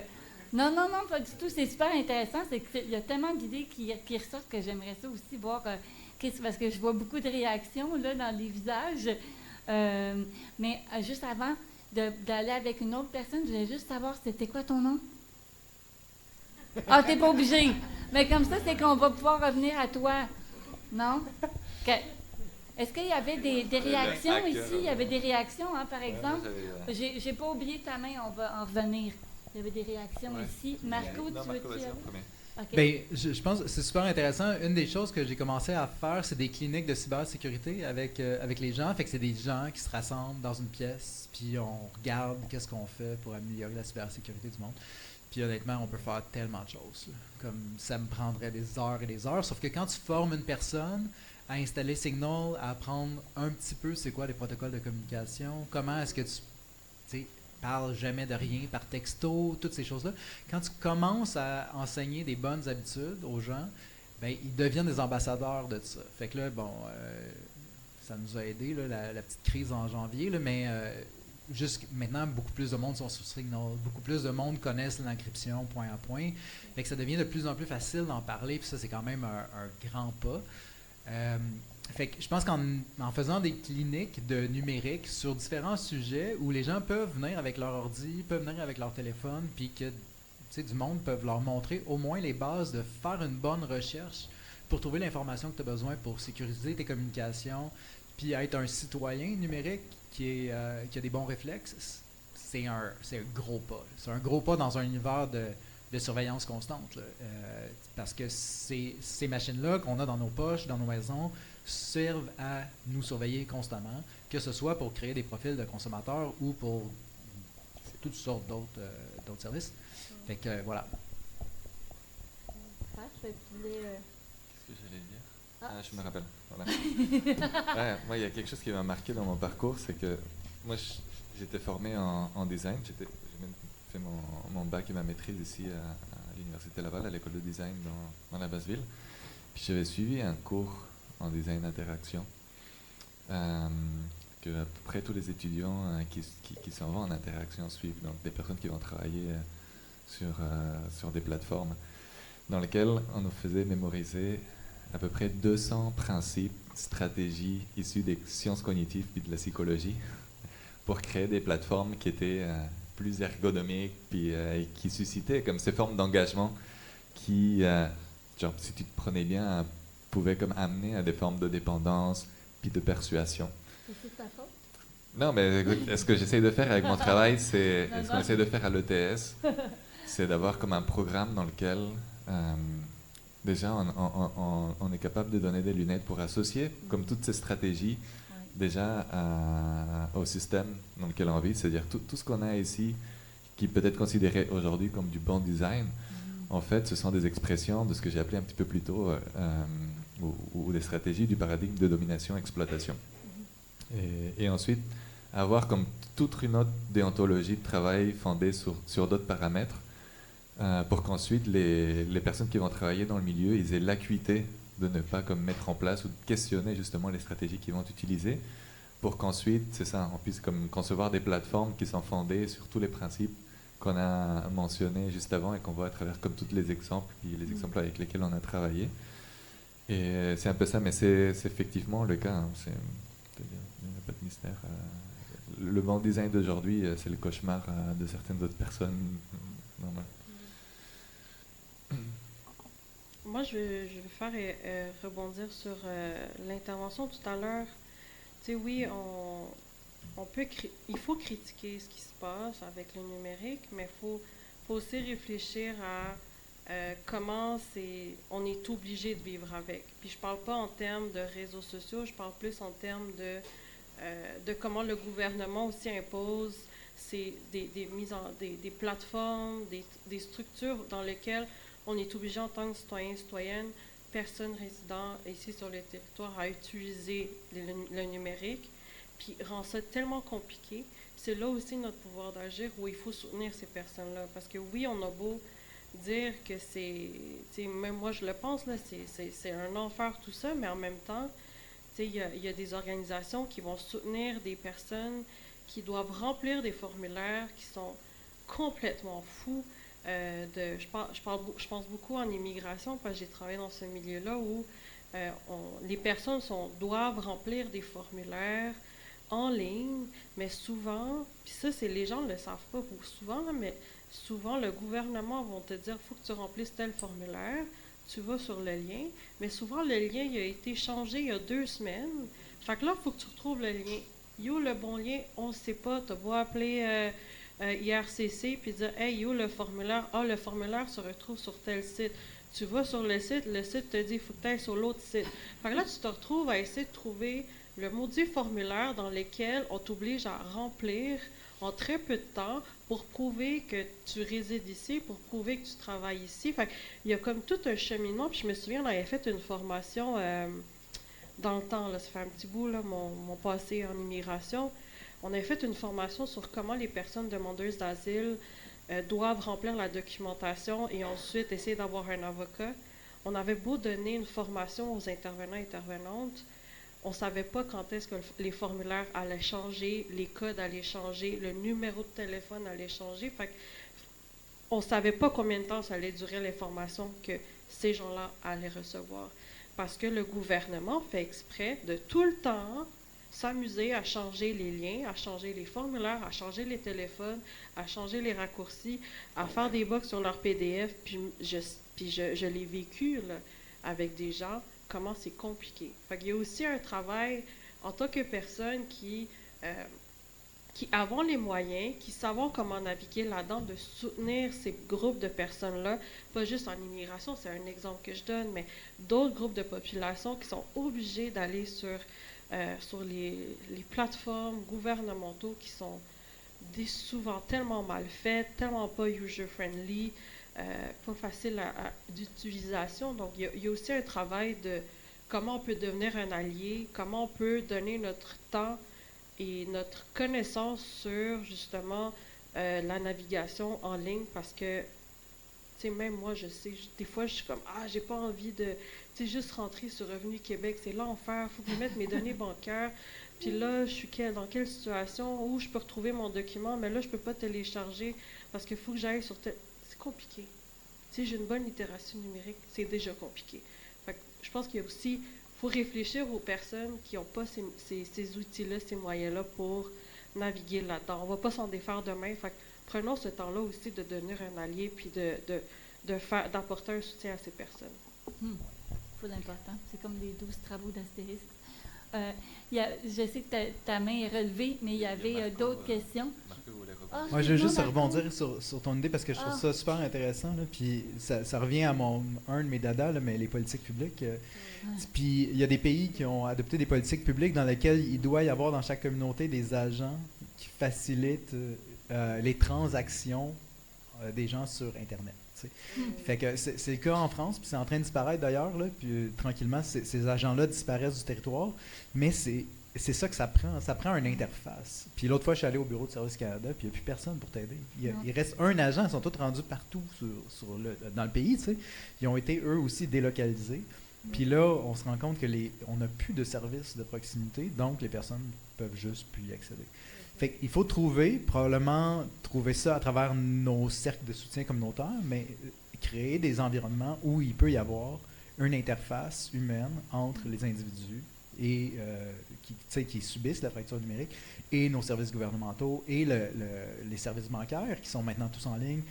Il n'y a plus grand-chose qui peut se faire en parlant à quelqu'un. Puis mes parents commencent à rusher parce que leur fournisseur d'accès Internet maintenant offre du service à la clientèle uniquement sur Internet. Puis ça va vraiment mal quand tu n'as pas Internet. Fait que, en tout cas. Ouais, ça devient comme une spirale sans fin. C'est un catch-22. Oui, clairement. Il va falloir que tu nous donnes des ateliers. Hein. Je t'ai pas perdu de vue. Il y avait une main levée ici, oui, puis il y en avait une en avant après. Et une là-bas. OK. Juste parler fort.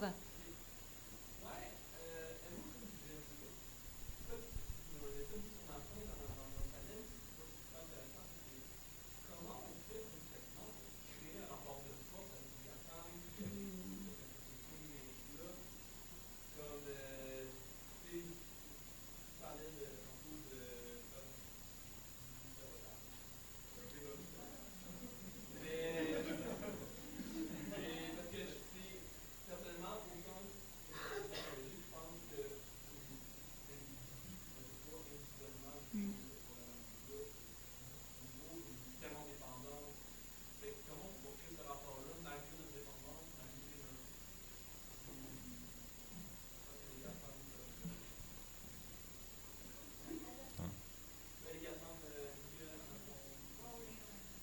J'aime ça que tu poses cette question-là parce que tu vois, tantôt, on avait comme vraiment, il y avait 3 aspects qui avaient été annoncés. On a parlé matériel, on a parlé social, puis politique.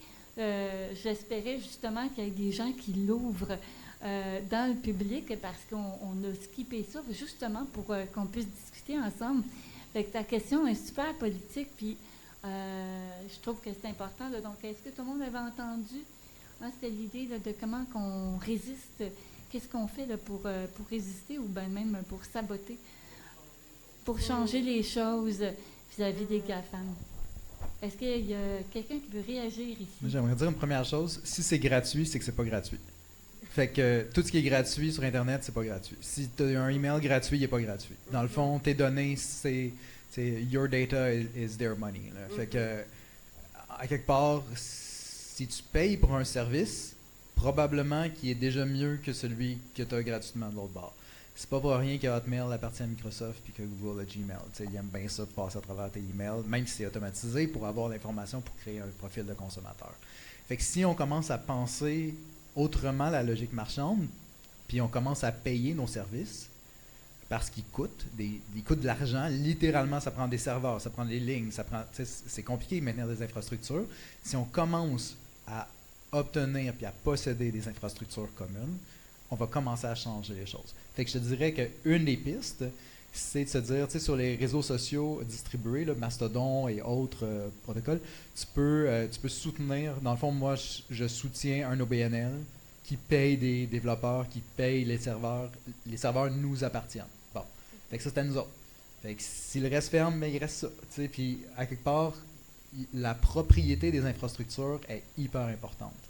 Puis on a eu l'impression avec les années que tout ça c'était gratuit puis que tu payais ton accès à Internet.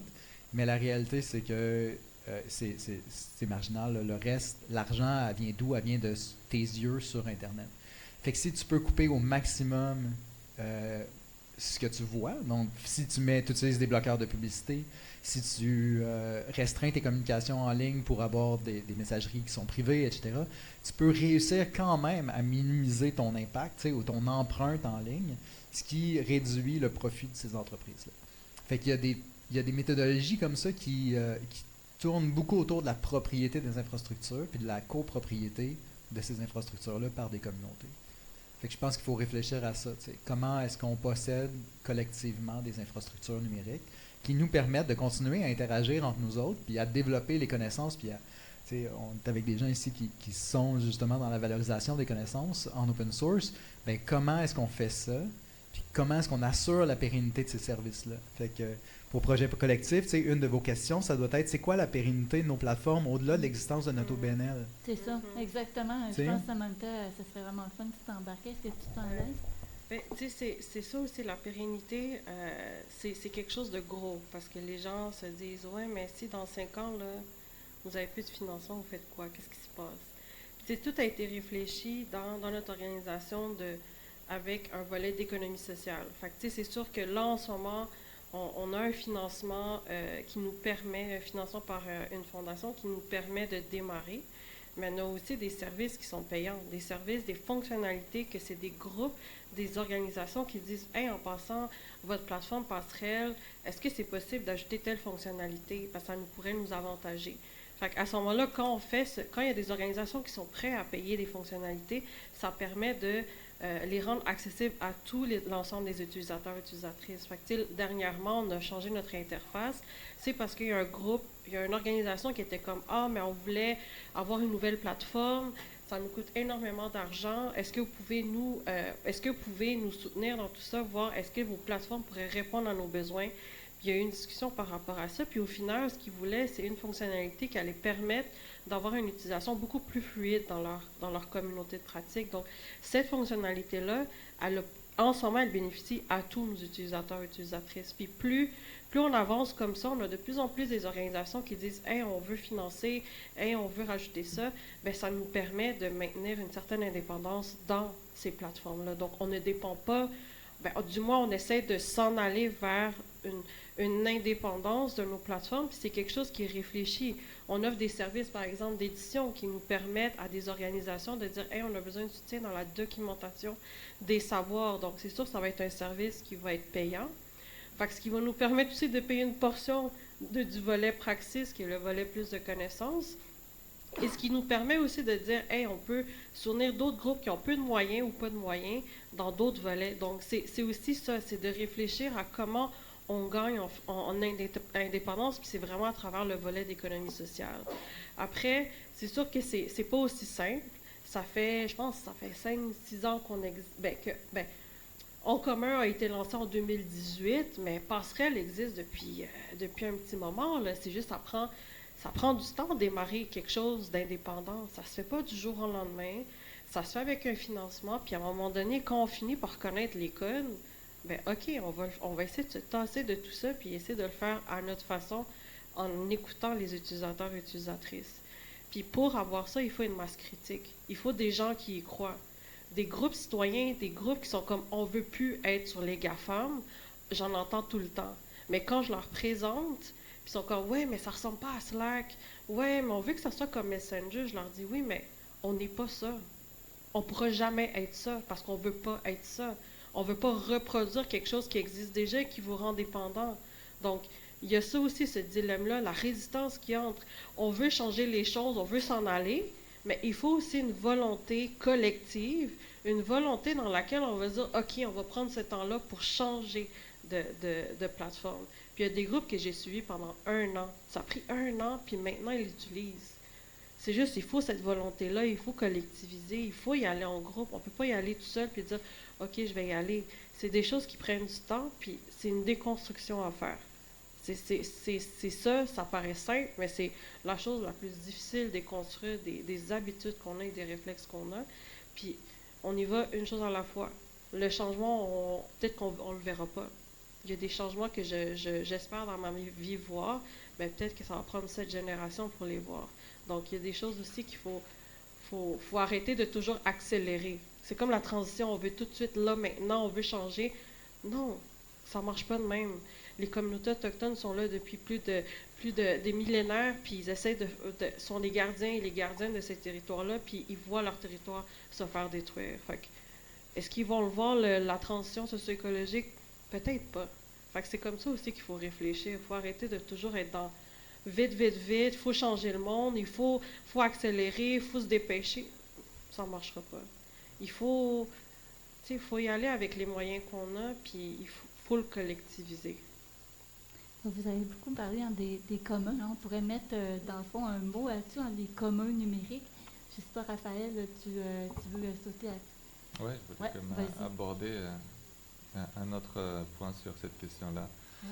Parce que la force des GAFAM, elle s'exerce pas partout de la même façon. En Amérique du Nord, on est dans un Far West libertarien, amoral en termes de politique publique. Les GAFAM en Chine, ils ont comme pas du tout le même pouvoir. Hein. Puis c'est ça, il y a un contrôle de l'État beaucoup plus fort sur le numérique. Mais il y a aussi le cas de l'Union européenne, hein, qui est comme complètement différent, qui est beaucoup plus régulé en ce qui concerne la protection des données, en ce qui concerne comme la présence des GAFAM et leur poids politique dans les décisions publiques. Puis d'ailleurs, c'est pas un hasard que Elon Musk, Jeff Bezos, Mark Zuckerberg, et ils étaient présents à la cérémonie d'investiture de Donald Trump, parce que l'idée derrière, c'est de faire de la pression politique sur des régions du monde comme l'Union européenne pour qu'ils allègent la réglementation en ce qui concerne la régulation du numérique. Donc, moi, je suis un peu comme notre ami hacker. Moi, j'aimerais ça comme pouvoir crisser mon ordinateur par la fenêtre un jour. Donc, bien sûr, il y a comme des solutions qui existent dans le cadre du système dans lequel on vit. Hein. L'économie sociale nous permet d'avoir du contrôle sur la technologie, du contrôle sur notre économie, mais l'économie sociale rencontre aussi énormément de problèmes. Et moi, je suis de l'avis qu'il faut comme beaucoup militer et s'investir politiquement. Puis, parce que dans mon cas personnel, j'ai 3 citoyennetés dans les 3 pays Dès que je suis citoyen, je suis comme membre de parti politique, ça me fait comme 6. Donc, je suis là, je me dis, mais c'est-à-dire profiter, et puis on peut s'inscrire dans des partis politiques dans n'importe quel pays du monde, a priori.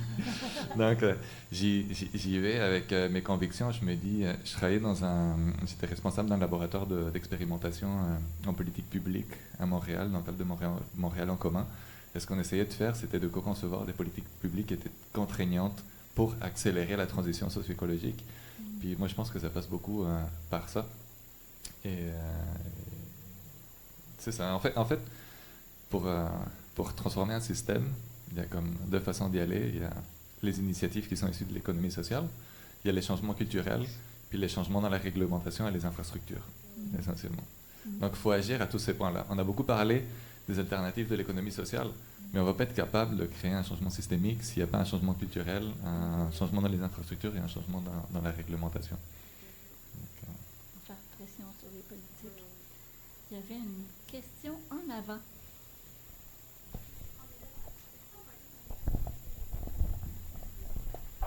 Merci, c'est gentil.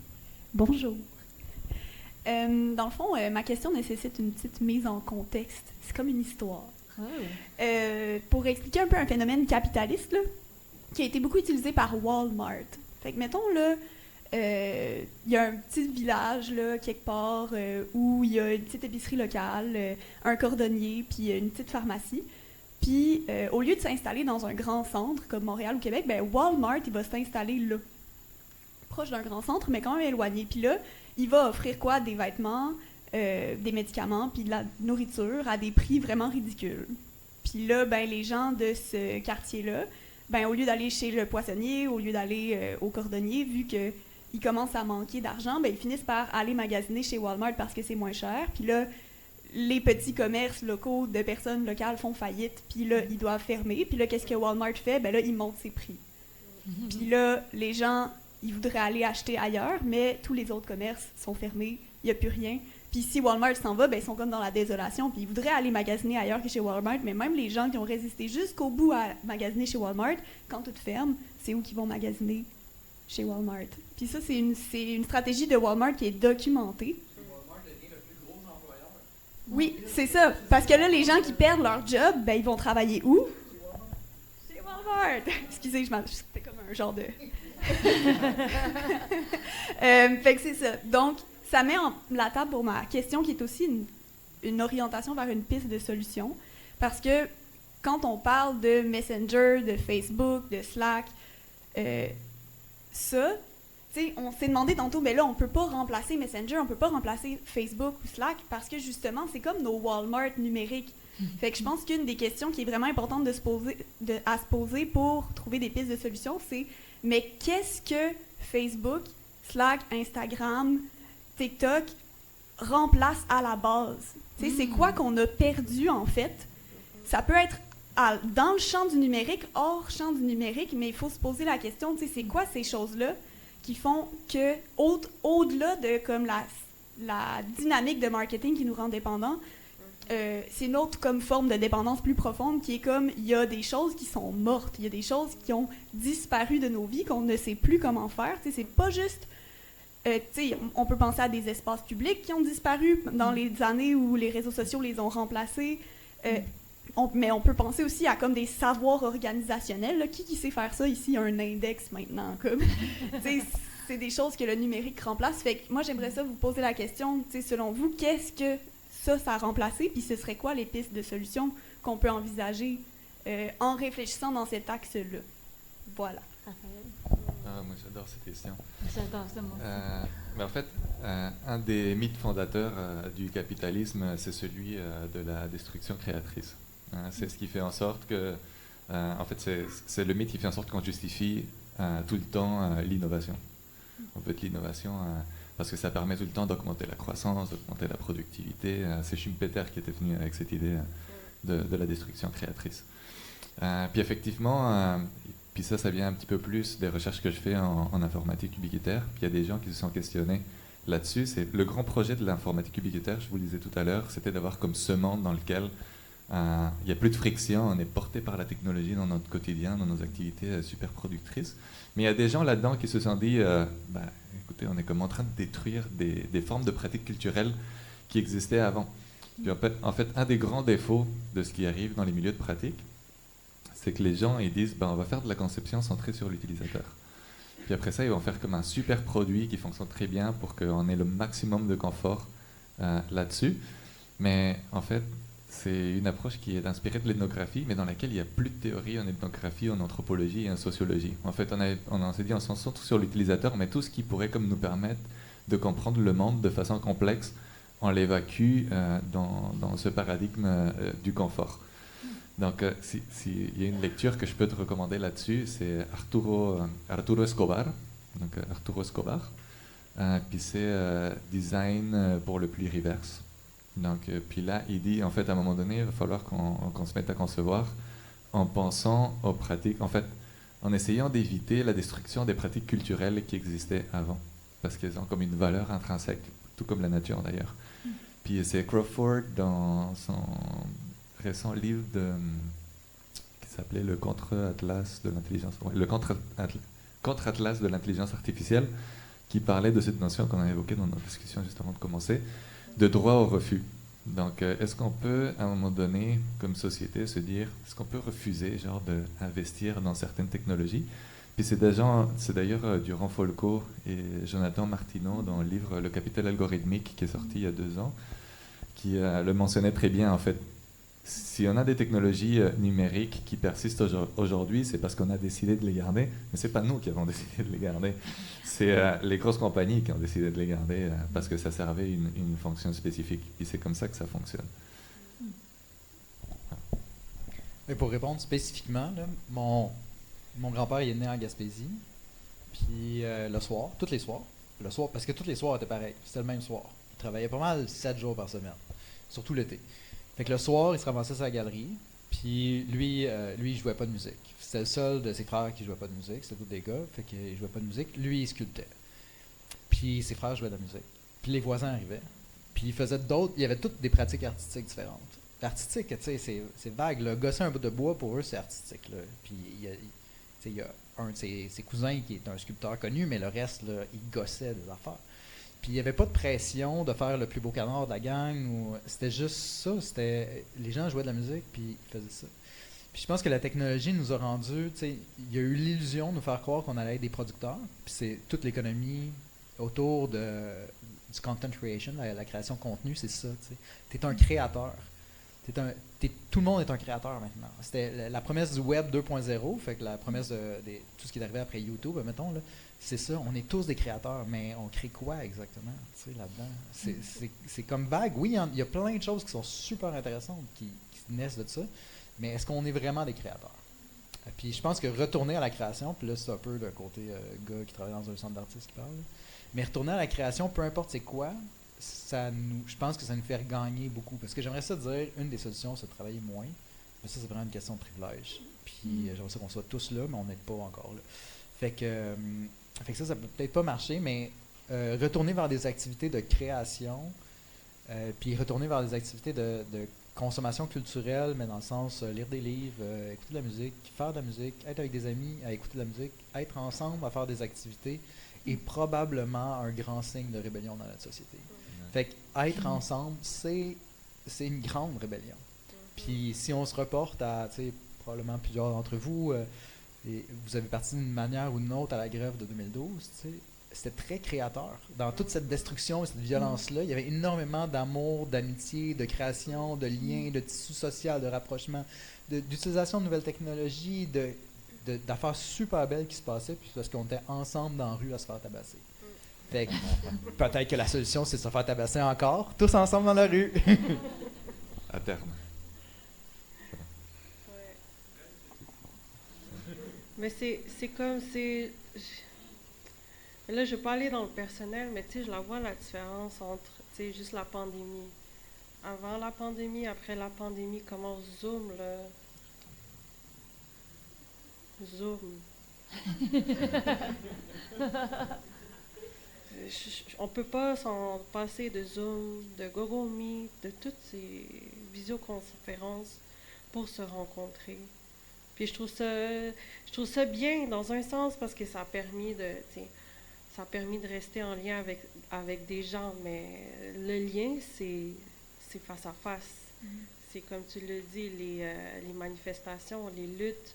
Tu sais, moi, j'ai mes propres luttes dans la vie, puis les meilleurs moments que j'ai, c'est vraiment dans la rue ou dans des collectifs où on se parle face à face, on pleure, on crie, on rit, on se révolte face à face, genre en présence, on est capable de ressentir. Puis ça, c'est comme tu l'as dit, c'est un gros privilège, c'est quelque chose qu'on a de moins en moins. Puis je trouve ça triste parce que c'est, tu sais, je veux dire, ça existe encore, mais tu sais, je me souviens quand, tu sais, la pandémie, là, tu sais, moi, je me souviens, j'étais toujours sur le terrain. J'allais voir les organisations, je passais du temps avec eux. J'étais capable de savoir qu'est-ce qu'ils faisaient dans leur quotidien. Puis ensuite, j'allais voir le voisin à côté pour voir comment ils s'organisent et tout ça. Là, tout se fait en visio. Ah, va voir mon Calendly. Va voir mon... va voir... en tout cas, je sais plus quelle autre application où tu peux, genre, booker, mettre des rencontres, tu sais, pour bloquer ton agenda. C'est tellement productiviste, ça n'a aucun sens. Moi, j'essaie de juste pas avoir ça. Je suis comme, non, je veux faire mon horaire, parce qu'il y a toute une question, puis là, je vais pas aller trop dans les détails, mais tout l'aspect humain, l'aspect corporel, l'aspect de l'énergie, c'est tellement drainant être devant l'écran, là. Puis là, c'est encore plus drainant être dans des événements parce qu'on n'est plus habitué. La semaine dernière, j'ai passé 6 heures, plus que 6 heures dans un événement, puis ça m'a pris 3 jours à m'en remettre. Avant, j'étais comme, OK, événement après événement, let's go, on jase avec les gens. Là, je suis plus capable. Parce que la pandémie a enlevé ça. Les Zooms, les événements sur Zoom, ça, c'est... Pourquoi on fait ça? Ah, parce qu'il faut se maintenir, il faut garder des liens. Oui, mais on peut-tu juste arrêter de se dépêcher? Puis oui, ça coûte plus d'argent faire du présentiel, mais ça fait du bien. Comme c'est ça qui manque. Comme ça ici, là. Ouais, c'est comme ce soir. C'est ça qu'il faut.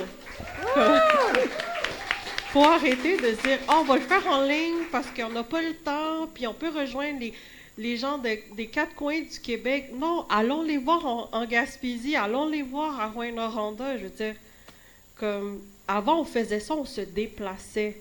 On prenait le temps de se déplacer, on prenait le temps de prendre off, puis se dire « on va aller tel événement. » Là, on va dans la facilité, là.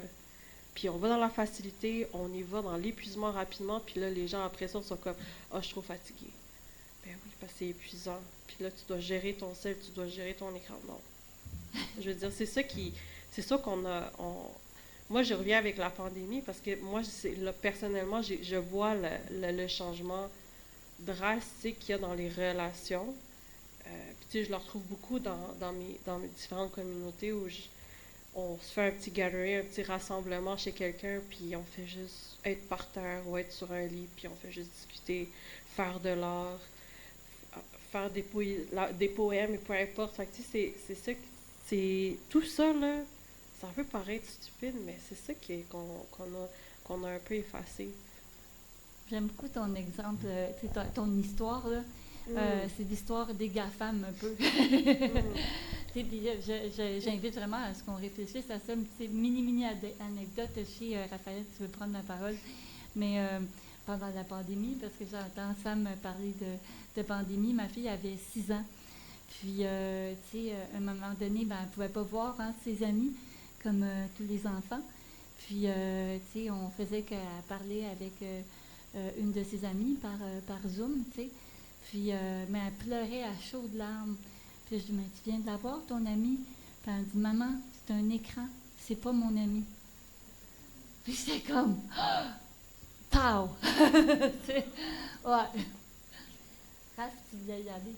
Bon, étant donné qu'on est rendu dans la phase où on raconte des anecdotes personnelles, puis on se raconte la vie, je vais faire comme tout le monde. Là, hein? C'est ça, parce qu'on manque de concret. Tu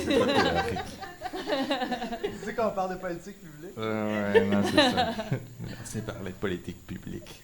Mais on va tous comme rentrer dans cette nostalgie du temps d'avant. Mais effectivement, moi j'ai grandi en Amérique du Sud, donc au Pérou, dans les années 90, début des années 2000. Puis Internet, c'était pas vraiment une chose. Donc c'était bien. En plus, on sortait d'un conflit armé, puis on avait beaucoup c'était pas associé à ça, mais les infrastructures avaient beaucoup de problèmes, donc on avait des coupures du courant tout le temps. Donc on manquait d'électricité souvent la nuit.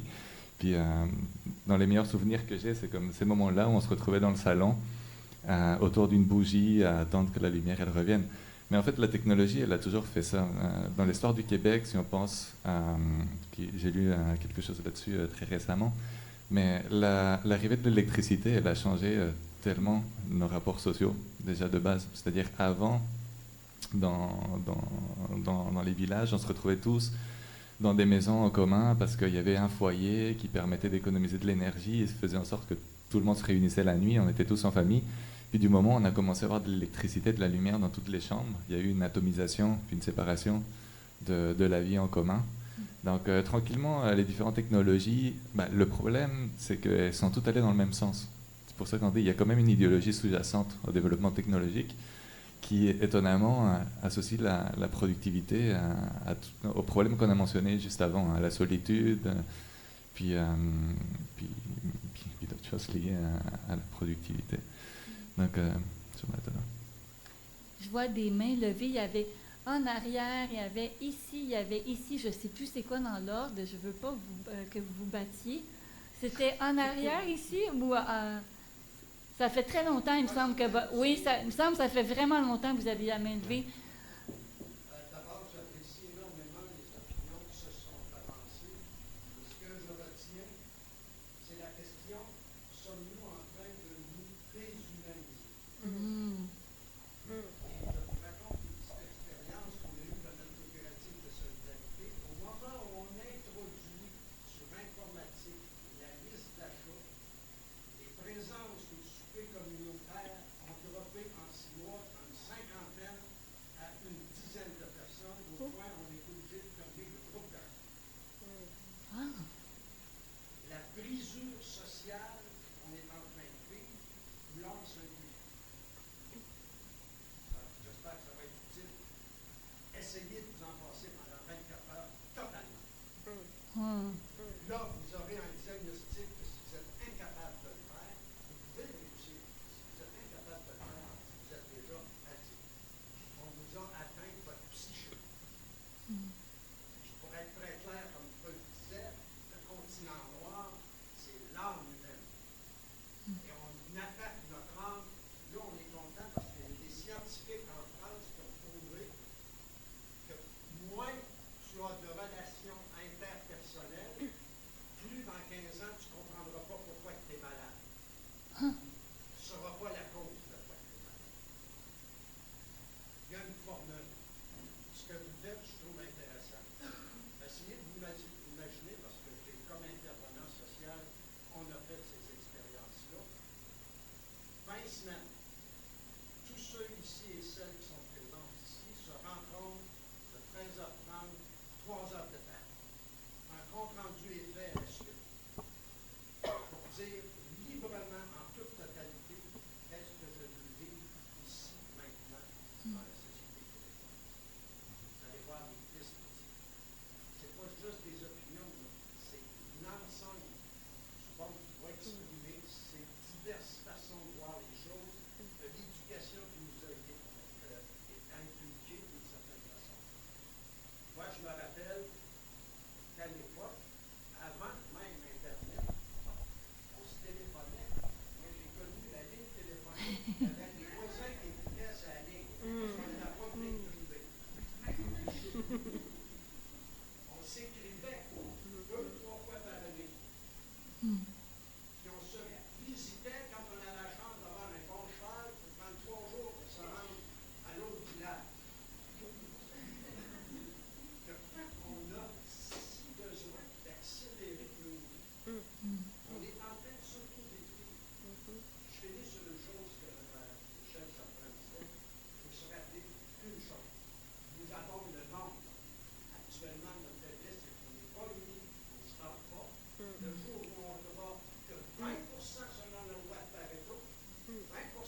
On aime ça. Il n'y a pas besoin de s'excuser aucunement. Non. Ça, c'est... Non. Il faut. Oui, c'est important de le valoriser, ça. Je peux lancer le micro pour vous. Je peux lancer le micro pour vous. Moi, je peux lancer mon téléphone. Là, puis, hein? Détruis le téléphone. Dernier détail, là, chez le compte Saint-Joseph, un téléphone se vend 60 $. Quand vous payez votre serveur par la voiture, faites le calcul avec les téléphones dits intelligents. Ce que je ne fais pas trop en parlant de l'intelligence artificielle, c'est nous autres.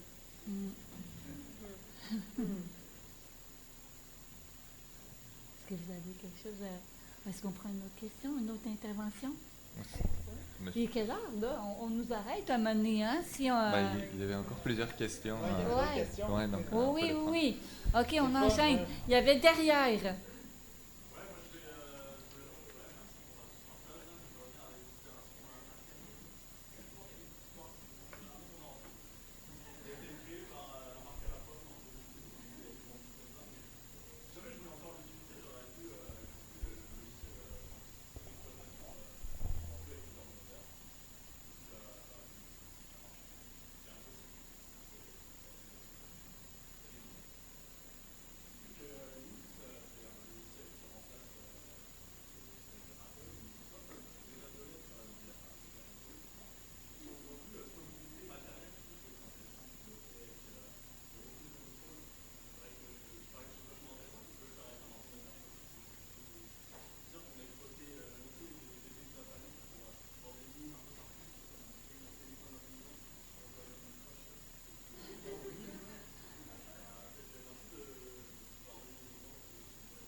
C'est vrai. Ah, c'est fun, il y a une conversation qui se fait là. Hein? C'était ça l'objectif. C'est génial. Moi, je suis très bon.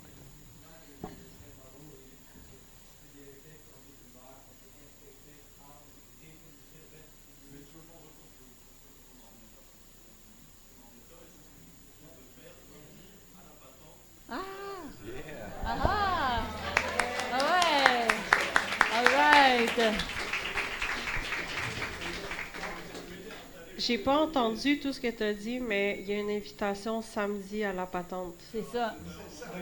Ah ouais. Pour installer Linux. Donc, pour ceux et celles qui n'ont pas entendu, c'est excellent. La patente samedi de 10h à 16h, installer Linux. Génial. Hey, je pense que, est-ce qu'on donne le mot de la fin à la dernière personne qui voulait poser une question? Je pense qu'après, là, on est vraiment dû pour une bière. Hein? Est-ce que je te donne le mot de la fin? Vas-y. Hein? Go!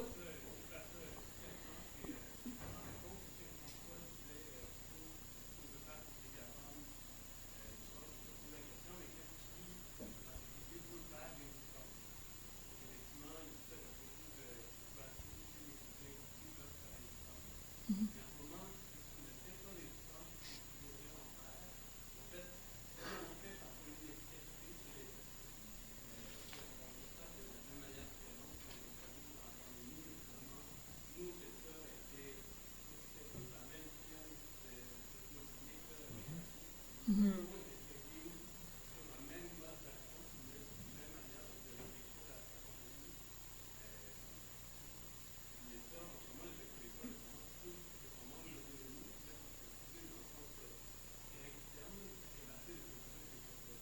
Mhm.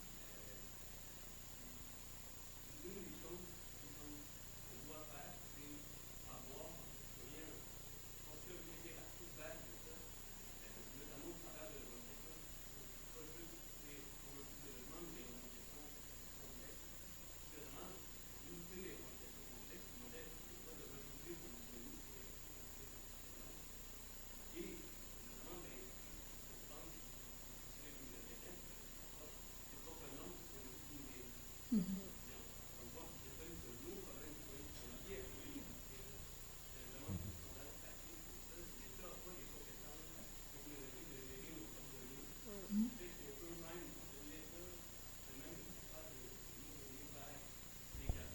Ouais.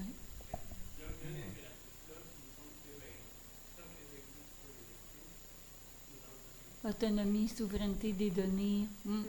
Totalement, ça très belle fin, je trouve, là-dessus. Je remercie infiniment Marco, Sam, Raph. Je pense qu'on se mérite une bonne main d'applaudissements à tout le monde.